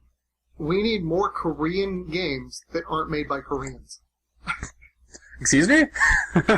How could you can't have A without B? I mean, or something. Korean style games, the crazy freaking games that they come out with all the fucking time. Yeah. They're always such a good idea, but done so poorly. Well, you know, that's interesting because I think they're working on that with localization teams, like Terra Online. You heard about that? Yeah. That's a Korean game, I believe, and that one, when they're importing it over to the States, they actually went back to it, and they didn't just change, like, translate it. They started localizing it with gameplay as well, it seems. So, they added a lot of stuff to it, and as American developers did. Like an American localization studio did. That's what it appears to be, anyway. I didn't play the beta yet, and I haven't gotten around to it because it looks kind of silly to me at the moment. But I have a quick question that's semi-related to the idea of ports. But how important do you think? It was very important in the past for game mods. That was probably one of the biggest things in terms of video games have been the ability to mod them into new games. Yes. Hence, I mean, just Half-Life alone. That's all you have to look at. The amount of games we got from mods of Half-Life. And then we have stuff, like the DayZ shit they're doing now and stuff like that. But because of something like DayZ, do you think mods are going to get as big as they were, or as important as they were, as they used to be? Not for the big developers, but for the independent developers. Because the big developers, DayZ came out a while ago, and it showed its success, and it continues to show success, and Notch, supporting Minecraft in the way he does with the mods that he allows, it's so successful, and that you have the numbers, looking at it, and you're like, wow, this game's great on its own, but it's really succeeding because the community involvement in creating more content for it is so top-notch that other people will come in just to play the community-created content. Yeah. And that even carries over a little bit into other games like Left 4 Dead and Team Fortress 2. But then you look at the big developers in the past year, they've had plenty of time to look at this and look at these different currency models and everything, and they are still in the Stone Ages. I think it's because the only big developer that actually looks at that and grasps it is Valve. Yeah. That's the thing. Like Blizzard, for instance. They knocked that out of here, and they're now bringing it back. One of their teams is bringing it back, at least, for StarCraft. But they knocked modding out of Diablo 3 completely. You can't mod any part of it. If you do, they will come after you. Well, they also screwed the pooch when they made it so you have to be online to play Diablo 3. That was the worst idea they had, hands down. Mm-hmm. And people will be like, oh, but people aren't duping items. It's like, yeah, that didn't really, that's fix the big fuck economy. Battlefield 3 did too. You have to be on a browser the entire time just to play it. Oh my god, I heard about that browser too, that it's terrible. Origin shit. EA is retarded. It's so bad. Why did you make Origin? You're not going to beat Steam. It's impossible. Mm. No online purchasing game company will ever surpass Steam. It's not going to happen. Steam would have to straight up shut down for someone to get better business in them. Why would you take your game off of Steam? You could have made your own thing. You could have made Origin and just also left your game on Steam, and at least you still would have made money. Just put your other shitty games on Origin that no one wants to play, like Star Wars that you made free to play, you fucks. Jesus, EA. Good God. I only have Origin on here because of Sims, and I don't own The Sims, so just saying.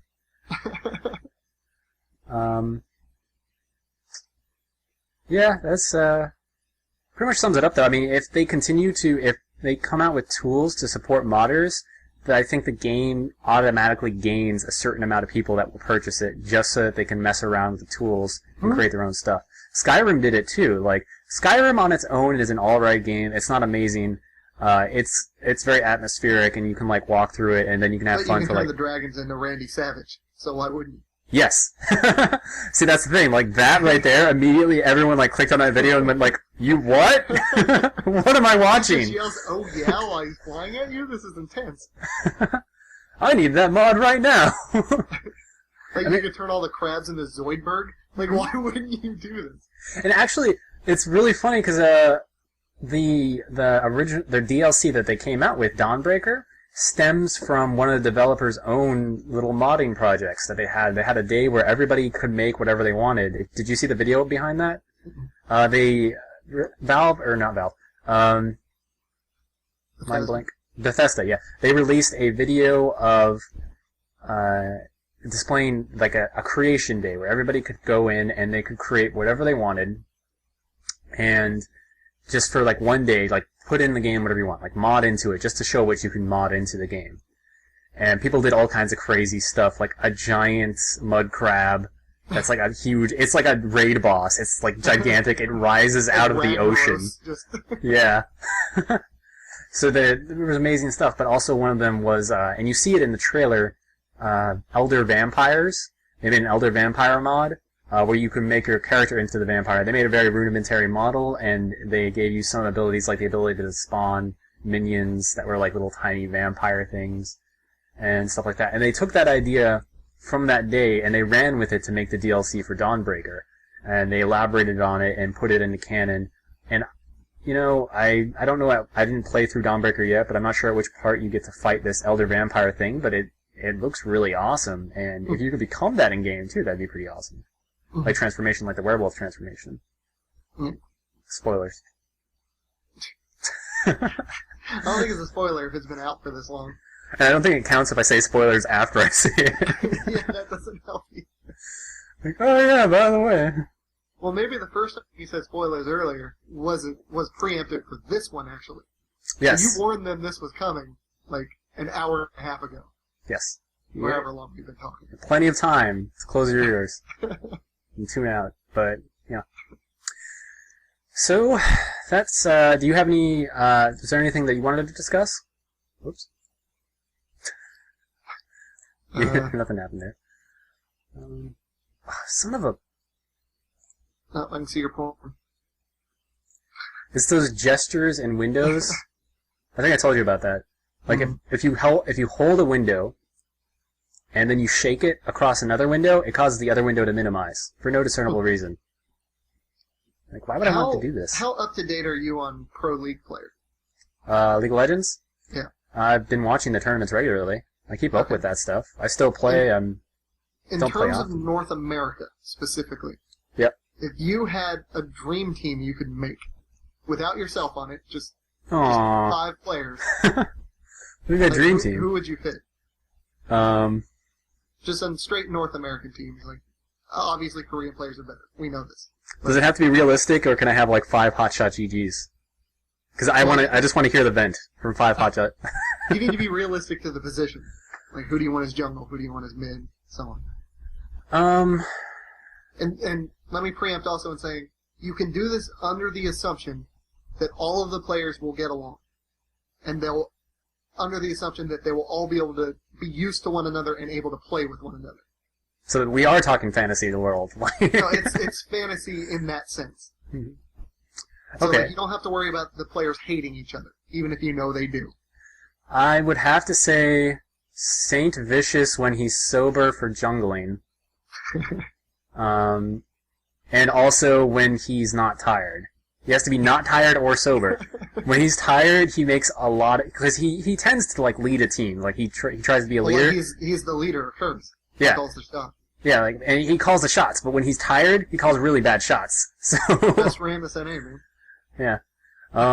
And then for, like, the entire game, he'll just call really bad shots because he needs to take a break or he needs to rest or something. Well, you can also assume that these players are at their best in the terms of this. Okay, at their best, then definitely, yeah, Saint Vicious. The reasoning behind that, the other choices I can think of from... I only know NA teams very well. But I would pick... If I could pick from EU, I would pick the one... I think it's Alex from Moscow 5. Yeah, and see, I don't know any of the EU teams, so that's why I said NA. So I know who you're talking about. Well, he made it so... Shyvana came out like 3 weeks before this one tournament, and everyone said Moscow 5 was a bunch of upstarts, and then Alex picked Shyvana, rolled everybody... Like, I'm pretty sure that his play with Shyvana in the jungle, because the jungler has a huge impact in the entire game, got them the win at this one major tournament over in EU, and everyone was just like, what? Shyvana's viable? What? Well, see, Moscow 5 doesn't suck? Because what? no one Europe can really beat M5, but M5 can't beat American teams. Right, but this was before Moscow 5 was even known. Like, this was, like, back in the day before they were known. Nobody knew who they were. They came out of nowhere. They picked Shyvana. Nobody banned Shyvana, because no one still bans Shyvana for some reason. There's better bans, I guess. Every now and then, Yeah. Saint will get it banned. Yeah. That's about it. And she wasn't popular in the jungle yet, and Alex really made her popular. And I think he plays the best Shyvana in the world. But, you know, knowing that, people will just ban out the Shyvana, so I'd have to go with Saint Vicious, even including him. An odd one, I think he's grown as a jungler, but I still remember back in the day when he got counter-jungled, and he would freeze up like I freeze up when I get counter-jungled right now. I didn't used to freeze up like this, because I used to be a better player, but then I stopped for a very long period of time. But sometimes when you get counter-jungled, there's this tendency to just, like, curl into a ball, and be like, I don't know what to do! I'm level 2 and everyone's level 5! What? He's a support jungler. That's the only issue with Odd One. He doesn't really make decisions. No. That's the only Not a issue team with player. TSM as a whole. He's a team player. Is that they have to have Reggie to make the calls. And Reggie makes some really bad calls. He's aggressive. I like some of his calls, though, because I know a lot of people in mid will back out when they're under attack by an enemy champion, and you can see that the other person's used to that because they'll lead their skill shots for Reggie to back out, and then Reggie moves into them instead, like with his Karthus play. Well, Watching him play Reggie's Karthus, initiator. huh? He initiates for TSM. Odd One doesn't. Reggie is the initiator. And I mean, like, lowest health and armor on the team, but he'll be the first one in that. He'll flash into a fight in an instant. yeah, But that's why I said Odd One's a support jungler, because he doesn't initiate. He supports Reggie. So he's basically being the special to Reggie. yep. And okay, so that'd be my jungler. Would be Saint Vicious. From other NA junglers, I can't think of any that are particularly memorable. And The one on Evo's not that bad. I haven't He's seen not Evo. that good at ganking, but he's okay at team fights, which is kind of eh. Yeah. Well, actually, I had a game the other day where the other jungler shut me down completely, and all I managed to do were like fake ganks where you go out and you just like force a flash. Yeah. And I just did that consistently. I remained like 3 levels behind everybody because he just kept stealing my jungle. And we won the match because in the team fights, I was playing Alistar jungle, which is already slow and easily counter-jungled, and I just stood in front and popped my ultimate and hit Q. And that's all it takes, you know? You have to do. Yeah. Yeah, so that really worked out. So I don't think it's that hard to be good in a team fight as a jungler, depending upon what you're playing, but I think it's really hard to do all of it well. And I think Saint Vicious does all of it well. But again, we're assuming that his personality is not going to clash with anybody because my top lane pick would be Hotshot GG. So I know he's been playing Which jungler. is the only reason Vicious isn't on that team anymore. Yep. So I know he plays jungler now, but him top lane as Cho'Gath or Westrice top lane as Akalai. Really? I don't know why. Yeah, Westrice as Acolyte. Nothing else. He can't play anything else. He's banned from everything except Acolyte. Say it right. What?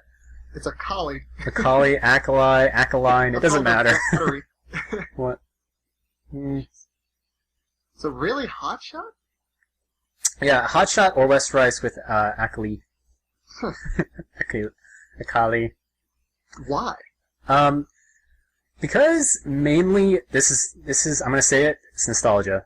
He was the first top lane that I saw completely dominate people, and I believe he does still play like the best farming game because a lot of individuals will get caught up in team games. They'll be like, "You need to be with the team," and instead the team needs to just like stall. The team needs to defend. They don't need to initiate. They need to prevent themselves from getting initiated on, while you in top lane continue to farm and become a monster, so that in the late game, you just roll up and one-shot like their AD carry, jump over to the AP, and freaking stun their entire team, all that kind of crazy stuff that you can do with Cho'Gath and Jax. And I've seen Westrice used to do that all the time with Akali, not the stunning, of course, but with Akali. Collie. There you go. I'm proud of you. Yay. he used to just dominate games, and he would do that by pushing up and then switching lanes, and I think that came out of practice because people knew how to counter Ackley, but he would be like my second choice, and Hotshot would be my first. At other top lanes, I just haven't seen another one really shine through, because the top lanes have been playing very passive in the recent teams. I don't know if that's due to like gameplay changes or to who's viable top, like who's seen viable top with strategy, the meta strategy. But I've seen a lot of very passive like top laners who are just meant to survive top lane and help out the team in team fights. And I prefer, huh? Dyrus. Yeah, like Dyrus. Dyrus is Kale. Oh my god. Well, Kale, he plays a really good Kale in top lane, but I think he kind of like craps the bed randomly in team fights sometimes. So, yeah.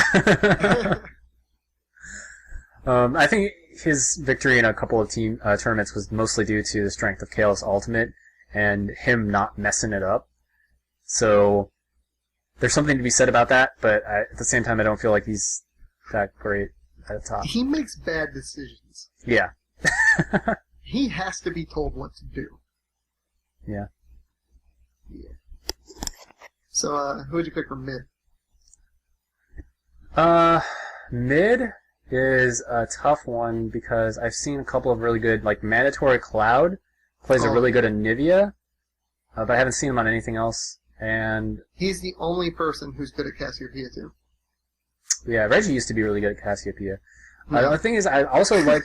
Well, he used to. He's so bad at Cassiopeia. He can't hit ults.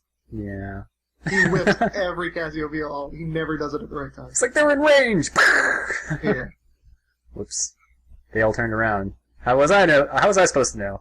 But yeah, Mandatory Cloud. I just saw him recently playing very well with Anivia because he has like this interesting combo down where he can easily predict the opponent's movements when he uses his wall, which is something that's kind of hard for Anivia players to do for some reason.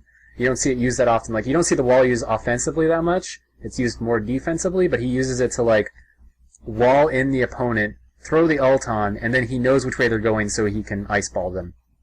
And he hits almost 100% of the time on most AP mids. The smarter ones can dodge it, but a majority of them don't. Yeah, they can't lane against him. There's not too many good Anivia players, so they don't really know how to react to someone who knows what they're doing. Now, after saying that, though, I would still place Big Fat LP. What's his name? Is it Big Fat LP? GG? GG, yeah. GG. Really? Big Fat GG, yeah. Because you're just going pure CLG on me here. Whoa, shh. It's a surprise. Jesus, past CLG and present CLG so far. I was slowly building up. I was going to be the old CLG team. That's my dream team. No, but... You're going to say double lift and Chouster for the bottom lane, aren't you? Well, you could kind of... You bastard! Hey, you could kind of interchange any support with any other support, except Chouster is the best support. So he is the best support. He's the best player in North America, hands down. He can play any lane as well as anyone else. But he does play an okay top lane. Yeah.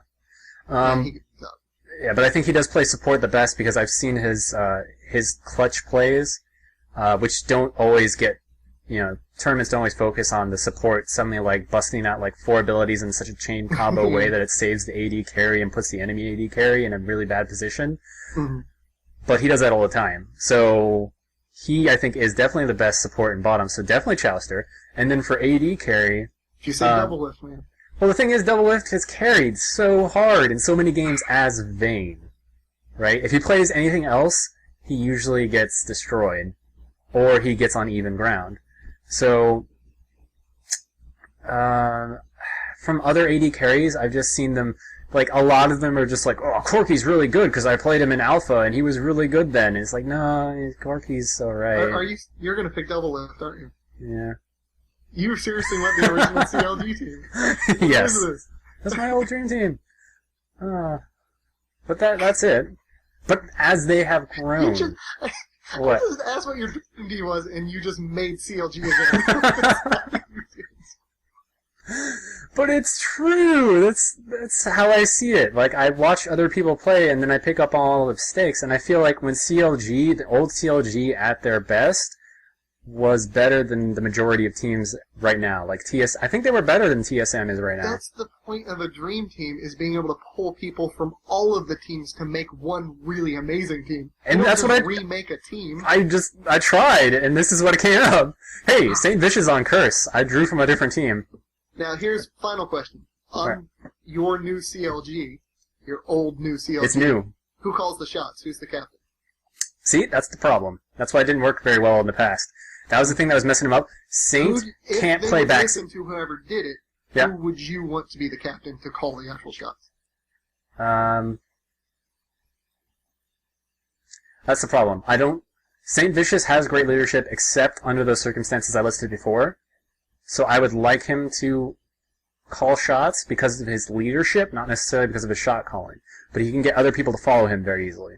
Mm-hmm. However, in Hotshot, he can mess up calls nonstop. He can get very focused on his lane. Like, he's great in lane. That's what he does best. He lanes. So he's not as great for calling shots. GG would be amazing at calling shots if he talked. But he doesn't talk that much. He lets his music speak for him. And then Double Lift just talks to talk. He just constantly talks. Decisions. Yeah. He's one of those people, he'll have an opinion and then immediately be like, well, okay, I see what you're saying there, but that's really stupid because of this. And then be like, oh yeah, I see what you're saying. That makes perfect sense. I was wrong. And then it's like, yeah, because you were just kind of talking. But, so not Double Lift, because I think he doesn't have, like, the put forwardness to call the shots. Like, I think he's too indecisive, and he'll second guess himself too much. So, Chowster can talk. He has talked. He has a lot of knowledge on every single position, and all he needs is, like, some sort of, like, motivational coaching, and to be put in a position as leader, I think, to carry the rest of the team through it. And St. Vicious, I think, would be the only personality that would clash. And St. Vicious even said this, like, he can't stay on another team with somebody else who will lead. Hotshot has proven that he will step down because he used to clash with St. Vicious all the time, and he stepped down in his jungler role. So I think Chowster calling the shots for the team would actually cause it to work out a lot better for everybody. I only would agree with that if Chowster calls shots from, say, 30 minutes on. And up to that point, Vicious calls all the shots. Ah, so Vicious because Vicious does the ganks better. So you have the jungler, you have Vicious calling the shots first, and then Chowster and the team fights. Has to tell Double Lift what to do. He has to. He has to call his shots.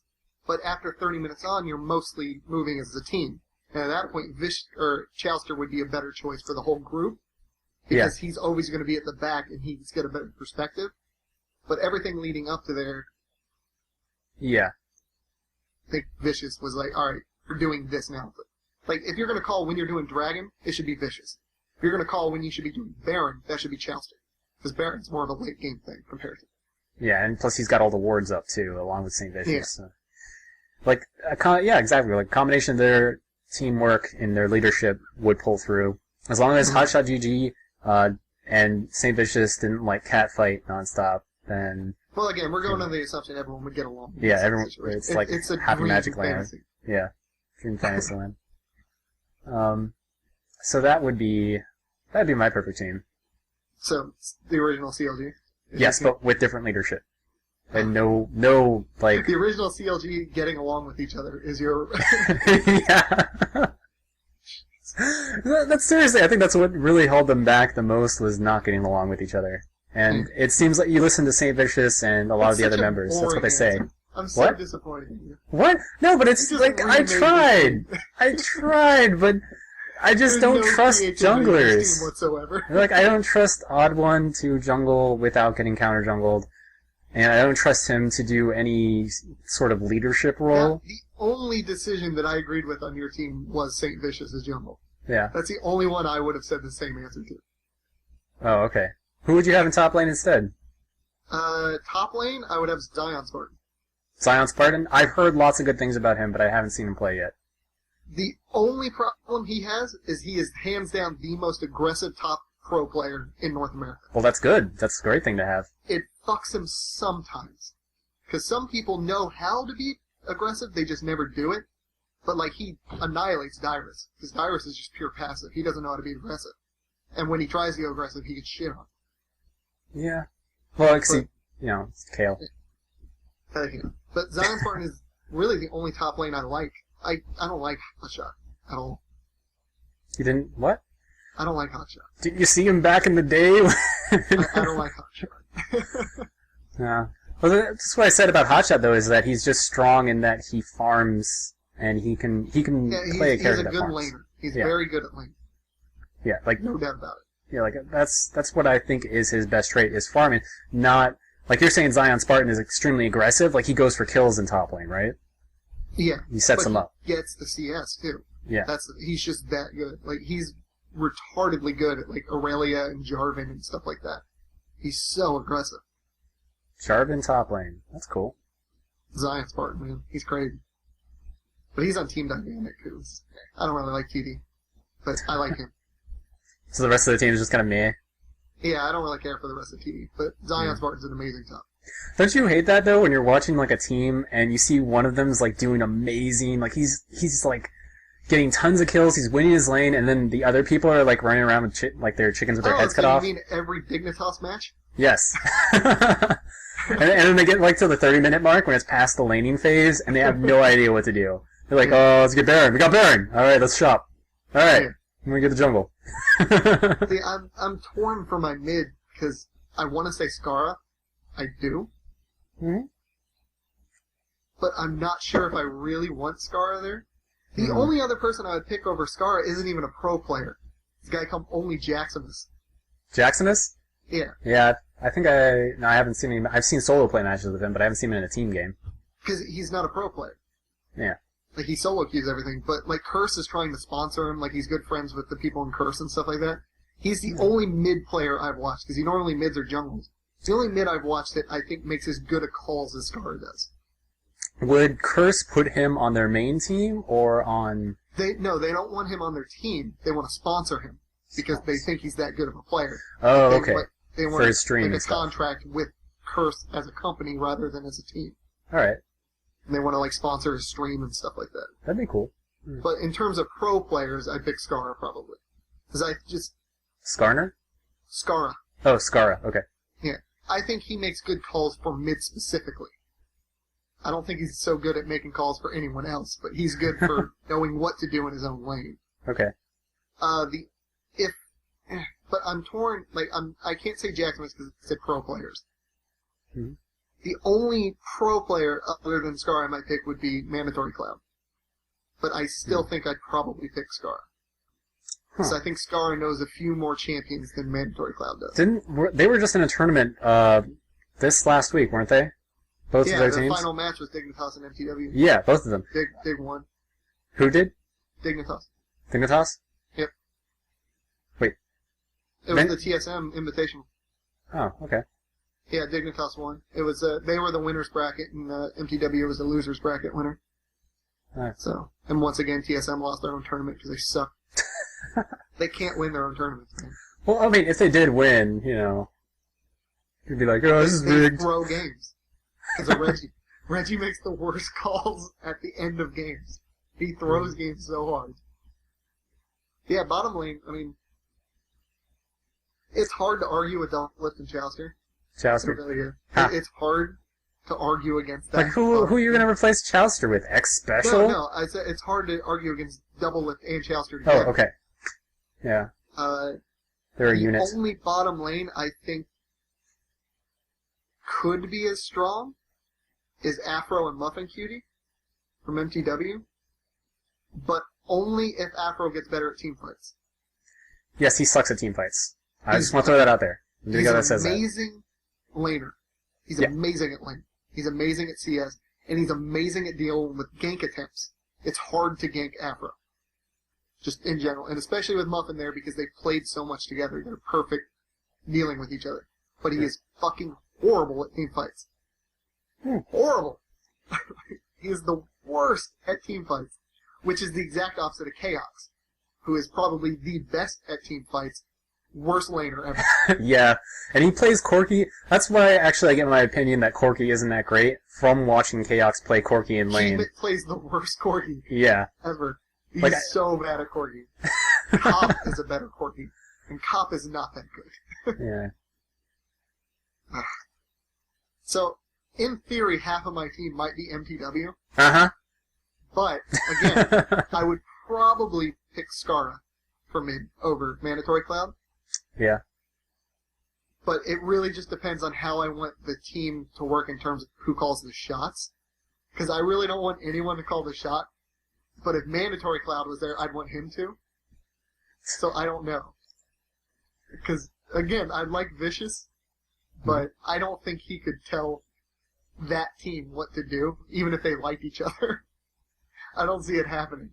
Because Afro does everything in his power to not do what Vicious says just to annoy him. Because they're great make friends, together. but he likes trolling people because he's Afro. But I don't know. But Zion Spartan doesn't make calls. He's quiet. He's like Iris. He doesn't talk. He just plays.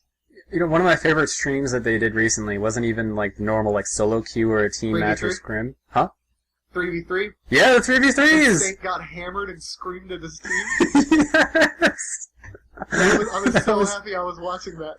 That was the best stream ever. I wish they would do more of those. It was amazing. Yeah, and it was the funniest thing was... That's the best part. He was completely right about his team. And Yeah. they knew And they were, while that was going on too, they were also like calling out the entire threes community and beating them on threes. it. They finally lost at the end, and it was only because Vicious was hammered. That's why I said he was the best Rammus NA. Because that last game in the 3v3 when he played Rammus, it just got shit on. He was so drunk. Oh, Saint. Then he just screamed at Elements. He's really not that good anyways. Elements is not a good support. Well, this is the thing about Elements. I've had a changed opinion about him over time. Basically, the first time I heard the name Elements was Elements tier list, and then I was like, well, this is the stupidest thing I've ever heard of in my entire life. You can't make a tier list of which champions are tier 1 to tier 2 to tier 3 properly, because they're all kind of balanced to counteract each other in some way, where you can have a tier 3 champion beat a tier 1. Huh? Except for Zyra. Well, she's getting fixed. Or so they say, eventually. She needs to get fixed, but good lord. She does a ton of damage, but she doesn't bring a lot of utility, so The problem is, she's just as good at playing support as she is at mid, too. I haven't seen her play You can support. Zyra. I've done it. It's retardedly easy. It's Wow. the easiest support I've ever played. Well, the thing that I see about her is that she's very stationary, so I feel the strategy to beat her is to have a poke team or a team that's on the move. And you, like, She's basically... all skill shot. Huh? She's all skill shot. Yeah, and it's like fighting a Karthus. You initiate, and then you pull back once she's dead. And, yeah. That's what Scar said. If you want to beat Karthus, just use boots. Yeah. You walk away. 5 boots, you can beat Karthus. Oh, your screen's split in half on my end. What's going on? I don't know. I can't see me on yours, so... Something happened. There's a window that's trying to force itself open, but the arrow design is shut off, so I can't see it, and there's an hourglass. I don't even know if this is recording anymore. Whatever. Actually, it looks like it's recording, but I don't know if it's recording this weird Twilight Zone look. I don't know. I can't see it on my screen, but, I mean, I can't see my side of your screen anyways. Yeah, there's a mystery window open. I can't see it. It's invisible. Anyway, I think that we're getting pretty close to the end of whatever it was just minimized. I didn't see what it was. It just minimized. It's like, I'm done. And gone.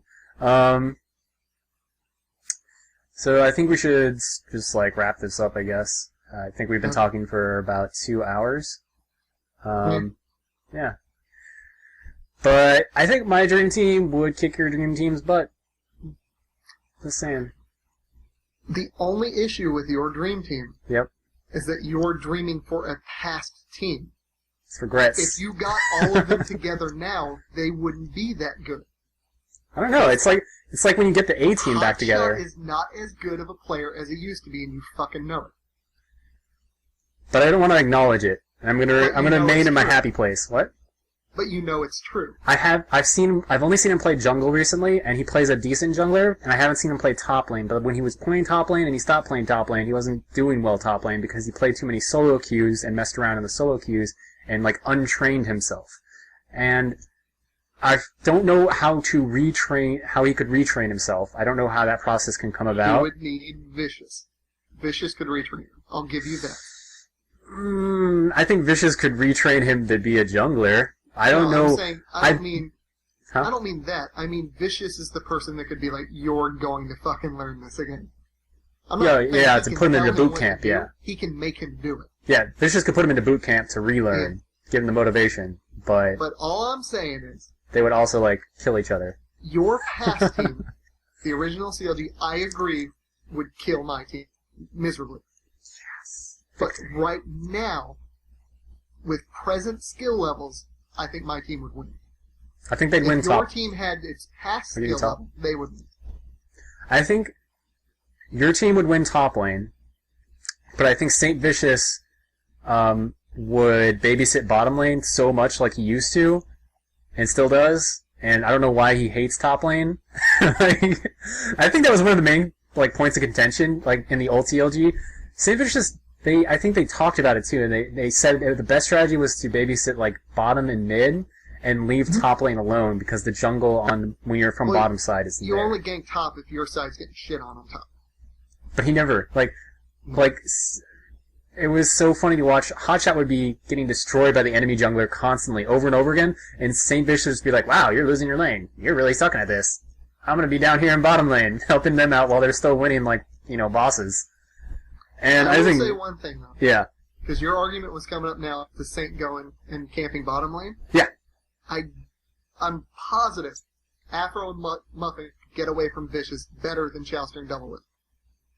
Well, positive. I never said Doublelift was good at getting away from this stuff.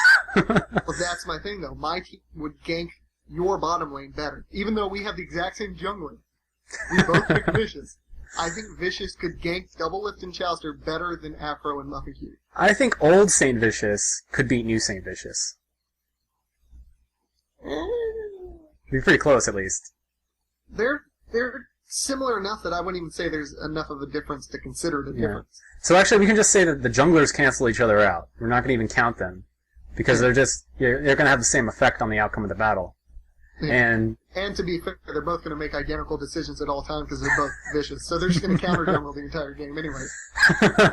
Both play Trundle and counter jungle. Yeah, it's kind of awkward that we both pick one person who's the exact same. But, that's the thing. It's I can name Odd One, Saint Vicious, just Odd One's not and that Alex. good of a jungler. What? Odd One's not that good of a jungler. He's a good follow-up as a jungler. And he says funny things on stream. Vicious can initiate, which makes him a more efficient jungler, in my opinion. Yeah. Who are the other junglers? They don't even matter. Right. None of them are really memorable. That's the problem. I see a lot of really bad junglers in team play, where I think they're good in solo queue, but they just don't coordinate, maybe. Yeah, I'm trying to think if I've ever seen another one that I really thought was impressive. See, that's why I went to EU, was Alex. Alex in jungle was really good. Just as Shyvana, though. I haven't seen him play amazing as anybody else, to be honest. Oh. Well, kudos to Vicious, I guess. Yep, so Vicious wins. So, I guess, that's the thing. If Doublelift plays Vayne in bottom, I think he will win the late game. And he will Unless Afro plays Ezreal. And then I think he'll counter him perfect. Ezreal's the new Photom, isn't he? Everybody's playing Ezreal now. Well, Afro's been going after Ezzy for a long time now. He got big on him for a while after he got over his Tristana kick. Yeah. But I think that's the other thing, too, is I think Doublelift is an amazing Vayne, but he's good at all the other 80 carries, but he's not amazing at any of them. Afro's an amazing Tristana, an amazing Ezreal, and then he's okay at the other ones. I think Afro's just slightly better at the 80 champions than Doublelift is. And you picked Chowster? Yeah, but you picked Chowster. Oh, you picked Elements. No, I picked Muffin Cutie. Muffin Cutie, okay. But the only reason I would say that they'd be able to compare with Double Lift and Chouster is for the same reason that Double Lift and Chouster are good. They're so good together. That's the only reason it works. It's not individual skill in that. It's cooperative skill. They're just good at aiding one another. So I think bottom lane would be a hard win for either side, honestly. Yeah. I think the equalizer here, though, is our mids.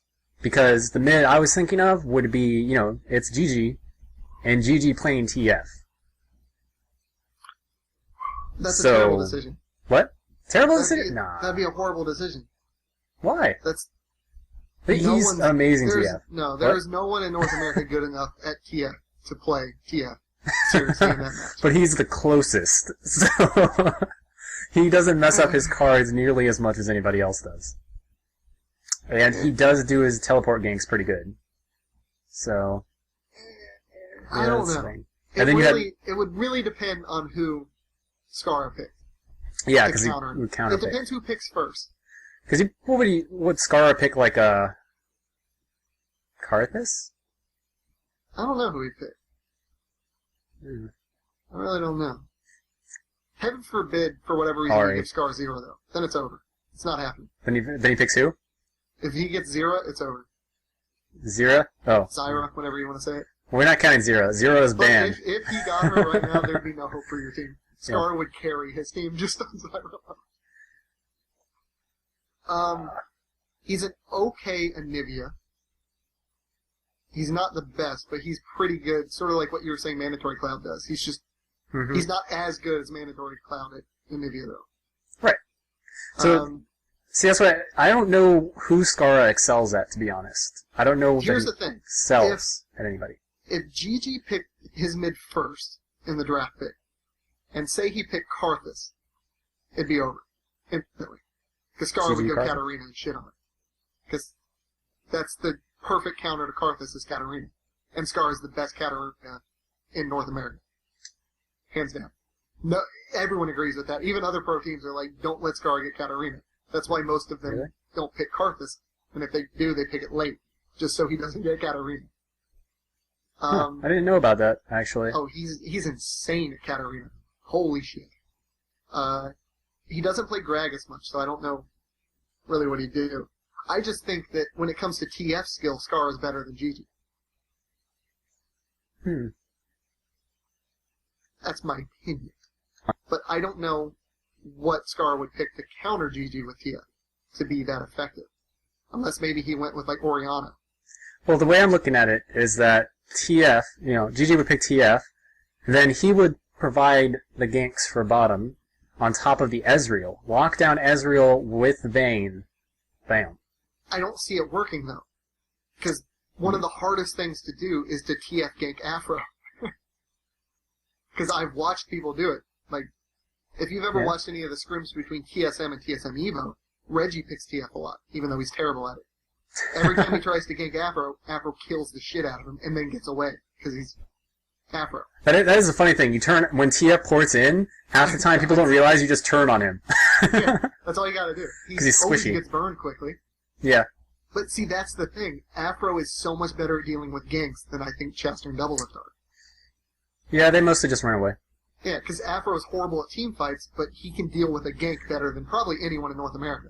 I think you're slowly convincing me that your bottom lane is better a little bit in a laning phase. Until late game. What? Until late game. Yeah. Chester and Double Lift are better in team fights. Yeah, in team fights, that's where I think it would shine through. Yeah. And actually, I don't think they pick TF with Vayne because they need a poke comp if they have TF. There's no other reason to pick him. So they wouldn't have even done that. Who would they pick with Vayne? Who's GG really good at? Other than TF. Because I was just thinking of his TF play, to be honest. Well, if they're going with a Vayne, why don't they just pick an Anivia to get the CC? I guess. Slow him so Anivia can get to him. But I've seen him mess up some walls, so I don't know. Well, it's a bitch playing Anivia. Yeah. I've even seen Mandatory Cloud mess up walls every now and then. So. See, my theory is tough. If our teams went against each other, the theory that my team would win is solely based on I don't think my team will win bot, they're going to win bottom. How much money do you think we'd have to throw together to get like a show match between my dream team versus your dream team? And how long do you think it would take? A lot more money to get Saint Vicious and Hotshot on the team again than I would need to get these guys together. Well, Saint Vicious is on your team too, so. Yeah, now Saint's gonna have to double computer play on each. We'll have them on two computers right next to each other. Yeah. Just that's my theory, is that my team's gonna win bottom lane. I think your team will win mid, but my team is gonna win top. So I just got 2 lanes.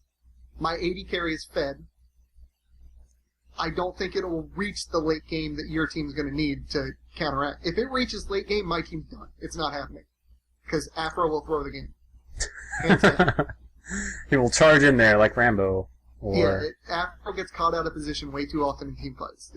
He can't deal with it. End game, your team is going to win no matter what. I don't think your team's going to last that long. I think they'll surrender before it reaches that. Because they're going to get slaughtered on top and bottom.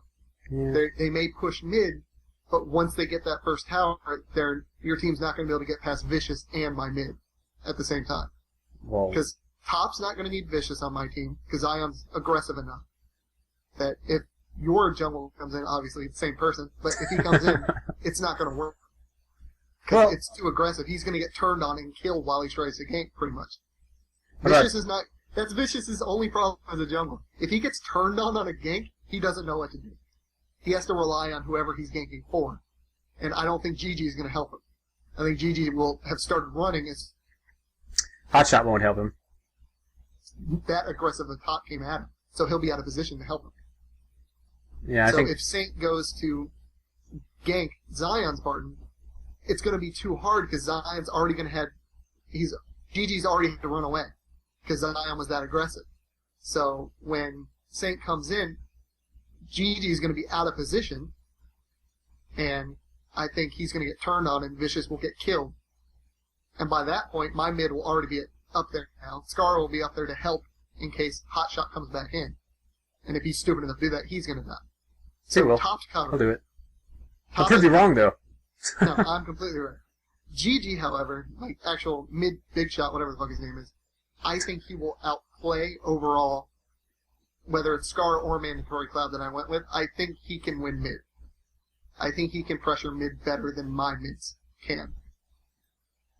Bottom lane, you're not going to win. Solely based on the fact that the ganks.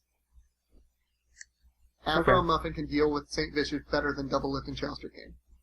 They will die to ganks more often than my team will. Okay. But even if you disagree with the top ganking, you can't disagree with the fact that Hotshot will not get any CS because he'll be too pressured. From who? Zero Spartan? Zion Spartan. Zion's Spartan? Because Zion is super aggressive but doesn't miss CS in the process. So he's going to be farmed. Right, but Hotshot won't be. Hotshot will play something like, well, who's Zion Spartan? He plays Jarvan and what else is he really good at? Just anyone that's aggressive. He can do Riven and any super aggressive top, Malphite, anything. Anything you don't want to get here, he can do that. So he could probably counterpick whatever Hotshot picks. Yeah. I assume that. But Hotshot's known, he can keep things at a tower. He can freeze a lane really well, even as Cho'Gath. So the problem is, Zion Spartan doesn't care if you do passive farming. He'll dive you at the tower and kill the fuck out of you. See, I want to see that. I really want to see this matchup, like old Hotshot GG in top lane versus Zion Spartan. But see, that's the thing. Old Hotshot, I don't know how it would work out. I think they'd be pretty evenly matched, because old Hotshot was pretty aggressive. Yeah, especially with his Nidalee, before the Nidalee changes. I don't think he's as aggressive as Zion is, like even the old Hotshot, but I think he was aggressive enough that they would stalemate in the middle of it the whole time.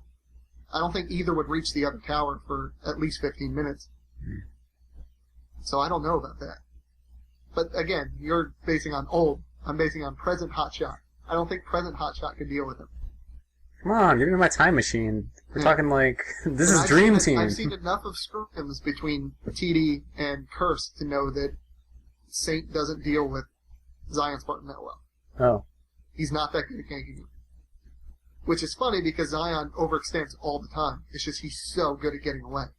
because all he does is play aggressive. You play aggressive, you know how to get away, because you have to. Yeah. I think that's one of the, like, the hardest things to do is to overextend, but at the same time, guard yourself against ganks. Yeah. At the lower elo areas, what normally happens is it highly depends on the jungler more than it depends on what you do. Because the junglers will sometimes completely ignore a lane, the entire laning phase, that's overextended to the enemy turret. Yeah. I've seen it a billion times when I was in the lower elo brackets, and as I'm working my way up very slowly because I don't play it that often, it's becoming less of an issue. It's more like they recognize that a lane is overextended and exploit it.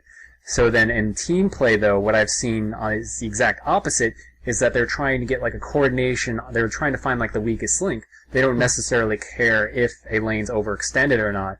They expect you to, as a lane, handle the other person in your lane. So if it's overextended and you're at your tower and you're losing CS, it's your fault, is what most of them will say. And if you don't go down, you don't necessarily have to go down there and gank as a jungler. Here's a quick question for your team. Yeah. If we both agreed that Saint would be better making the calls for the first half of the game. Right. Even if him and Hotshot get along, which we know would never happen, but in the perfect world, I don't see Hotshot reacting to what he tells him to do quickly enough or efficiently enough.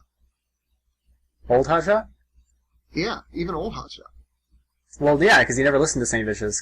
Well, this is the thing. Saint Vicious ignored top lane all the time when Hotshot was top. Your argument now is Hotshot now is passive. Yeah. Whereas old Hotshot was aggressive. Right. And this is the thing. Like, old Hotshot, he would see an opportunity and he would exploit it. Old Saint Vicious was more defensive than he is now. And he also didn't... That's why Vicious is a better player now and Hotshot's a worse player. No, because he's improving. He's become defensive as a jungler. Wait. No, Saint is a super aggressive jungler. Yeah. You have to be aggressive as a jungler, not Hotshot's defensive. super passive top now. Well, he's a jungler, but you know what I mean. Yeah. If you were playing top, you know he'd be passive.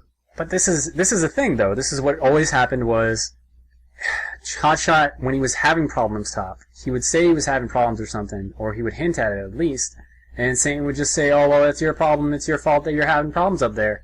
And he would go and he'd gank another lane that was doing all right. It was doing But it was okay. his fault. Because he was super aggressive, and he didn't know how to deal with when people came in. No, out of all the scrims and all the tournaments I saw with Hotshot GG and Saint Vicious playing, what normally would happen is, if Hotshot was somehow losing his lane, it was because he was getting outplayed in top. That's not impossible, because sometimes he picks a champion that gets counterpicked, and then he's just like... Yeah, like a York, I think I remember vividly, like a York was pinning him in one tournament, and the York was literally like right, like the bush in top lane, like they had bottom, like CLG did, and the York was on the enemy team that had top lane was like behind the bush. Like you could have come up through the bush. The tower, basically. Yeah, he was sitting right an inch from tower range, just spamming ghouls, and Saint Vicious is just like, well, your problem. I'm gonna be over here in mid, failing a gank, and I'm gonna go into bottom lane and fail another gank. And it's like, well, you could just go with York. That's why I said Vicious is a better player now than he used to be. Yeah, but that's how I feel. Really, would have changed the dynamic though is if you had new Saint Vicious with old Hotshot GG combined. But you can't. Time machines, come on. Doesn't work like that. This is 2012. Present players. That's what present pros. This is true. You did specify that, and then I said fantasy team. That's why my present team, I think, would beat your present team. Which is why I would have to agree. Old CLG would beat my present team. But you don't get old CLG. I know. You get sad. Present. If you reform CLG right now and they just happen to get along, that's what you get. So you're stuck with Hotshot's shitty playstyle. Vicious is a better player than he used to be, but Hotshot isn't. Yeah, I guess. If your team got as good as they used to be, they would slaughter my team. But if my team just got better as a whole, I don't think it would matter. I think they would stalemate with old CLG. No, we've wasted 40 minutes on talking about theoretical dream teams, mine including time I love traveling. knowing people's teams, and yours was just a fucking old team, you asshole. Yeah, if anybody is still watching this, they everyone probably would have tuned out by now, 20 minutes ago. What? As soon as what? Yeah. No one will watch this anyways. I'll get 5 people. I've done so many podcasts in my time with no views. I don't care. It's fun. It's entertainment. Yes. How often should we do this? We need a schedule. I can write it on our display, which I haven't finished yet. There. I don't know. We could do... What are you doing tomorrow? Nothing. I don't start work until, the 13th. So. 13th? Okay. Yeah. We can do it tomorrow. You can do that every day for eternity. You can just do a bunch and then stockpile them and release them once a week. That's how you do it. Actually. Because they also take a long time to render. I mean, right here we're looking at 3 hours of footage. Are you writing your name again? What? Are you writing your name a second time? No, I'm not that vain. Jeez. You're writing your name. No, I'm not. I don't trust you. That's not how you spell my name. I never know with you, man. Are you writing Saint Vicious? Yes. Because that's the one person we both picked? Yep. He is numero uno. But, yeah, and, I don't know. I'll get all my topics from Reddit like I did today. See, I don't go to Reddit, so... I'm just kidding. Actually, that was a good majority of the topics were from Reddit. Ironically. I go to it every single... Why don't you go to Reddit? I go to it almost every single day. I just don't like it. You don't? You don't like the format? No, not at all. I think it looks like shit, and I hate trolling through it trying to find stuff that I care about. Yeah, there's a lot of stuff that you won't care about on there. There's a lot of also, liberalism, not necessarily a bad thing. Saint Vicious #1. Yep. It's a horrible C over there. I raised by my name! But, they talk politics too much. But there's a lot of funny comments. So that's the main reason. Funny comments. That's important. Cat pictures. That's all anyone cares about. And cat pictures, too. I'm subscribed to 3 cat picture Reddits. I'm not surprised. Yes. They are important. You need your daily, and it's really good because you get the best part of having a cat, which is just, them doing stupid, silly. Yeah. Them doing stupid, silly stuff. And not the parts where they take a crap in your bathtub, or piss all over your restroom, piss all over your friend's bed, piss on your dog's bed. How much urine does a cat contain? They can coat, a room in urine if they're angry enough. I think it's based on, their rage. As the rage builds, they have an extra rage bladder that they just keep pissing at all times for when you make them mad. Yeah. And it's funny, I can make them mad so easily. All I have to do is, accidentally wake up because I can't sleep at, 2 o'clock in the morning or something. I'll walk through the house, and they're like, you woke me up. I want to go outside. It's the middle of the night. I don't care if there's vicious dogs out there that have been known to eat cats. Let me out. And I'm like, no, you'll get eaten and stuff. And then I go back to bed, and they're like, I'll show you. And then they piss on everything. Because apparently that was the wrong thing for me to do. How dare you do what I ask? Yeah. Bastards. So, and, I mean, even one of them, Jerry, found a way to get into my friend's shoe and take a piss in the shoe. The cat... No, that's happened to me. Yeah, the cat's 3 times the size of the shoe, and it somehow squeezes into it to piss into, the toe part. Cats, man. How? So much effort for so much, that's just spiteful. This is when we're going to find out none of this recorded, by the way. Yeah, that's what I'm waiting for. I'm looking at the folder, it has stuff recorded. So hopefully, and I don't think anyone would watch to this part. If you did, you guys deserve a badge. We'll print out tons of badges that say Saint Vicious numero uno, and hand them out at some time in the future, after you support our Kickstarter for giving out badges. Oh. Kickstarters. But I think that's all the topics we should cover, and we covered more topics than we probably could have. We might break this up into multiple parts of a podcast, like part 1, part 2. What do you think about that? Or should we just have... You're doing all the work on this one. I know. And it's... So, yeah. I'm not going to complain. You lazy? Yeah. Big lazy... Hey, I was doing 2 other podcasts, each of them once a week, and I did all the recording, all the editing, all the uploading, everything. So you know how long 3 but I didn't do hours of video. raw video is going to take to render. Yeah, I didn't do video for my podcast. I just did audio, so have fun. Yeah. I'm just going to leave it running and I'll get back to it in like 2 days. I mean, like 30 minutes takes 2 hours, so just doing math. Oh, God. It'll just take all night, I guess. Yeah, that's what I do whenever I was, like, whatever the fucking word is, finishing shit out, rendering. I would just do it when I went to bed, so it'd be done when I woke up. Yeah. So, actually, I mean, with all the previous podcasts you've been in, what did you learn from them that you could, enlighten everybody with?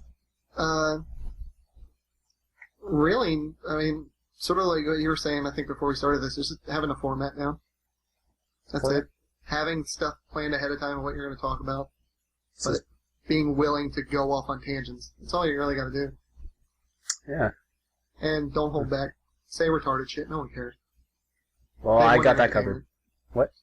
They want entertainment. Yeah. On one of my podcasts, the one that got the most views out of everything, we had a couple guests on, and we just went on this long conversation about getting... Uh-oh. So, yeah. That's sort of how... That entire section got bleeped out by Skype. I'm not kidding. That's probably convenient. So I was talking about bear rape. So now no one will know the story of bear rape that you were talking. What the heck, Skype? Like, it knew. It stopped you. We should probably stop at this point. Even Skype doesn't want us to keep going. Right. Yeah, it's like, shut up. Yeah. Enough. But that's it. So I guess we'll try recording one of this tomorrow, and I'll have this rendered by tomorrow. Fix all the bugs. Assuming it even really recorded. Yeah, there may be some issues with the recording, especially since I had to take off the headphones for a minute. I may not be recording. I mean, you can hear me, right? So so I assume that it's recording that properly. But if it's just 3 hours of you talking and then it didn't get any. Please delete it if that happens. No, I'm gonna post it. I'll post it all. I'll split it up so it sounds like you're talking. Huh? Just write in everything you said. No, yeah. I'll put it in annotations. Oh, God. No. I'll split it up so it looks like you're talking to yourself and answer your own questions. I'll just end it with like Saint Vicious number 1. That's what I'll title it. Yeah, but that's the end of this podcast. Should be another one tomorrow, which will be the day after this one. Oh my gosh, I'm so confused by time. I think all the coffee is wearing off. I'm at the very bottom of it, and Pebbles is at the door for like the past 15 minutes. Like, what are you doing in there? Pebbles. Pebbles is a dog, by the way. I don't know if I told you about that. I know. Okay. And I will see you later. Is there anything you wanted to say before you left? No. Alright.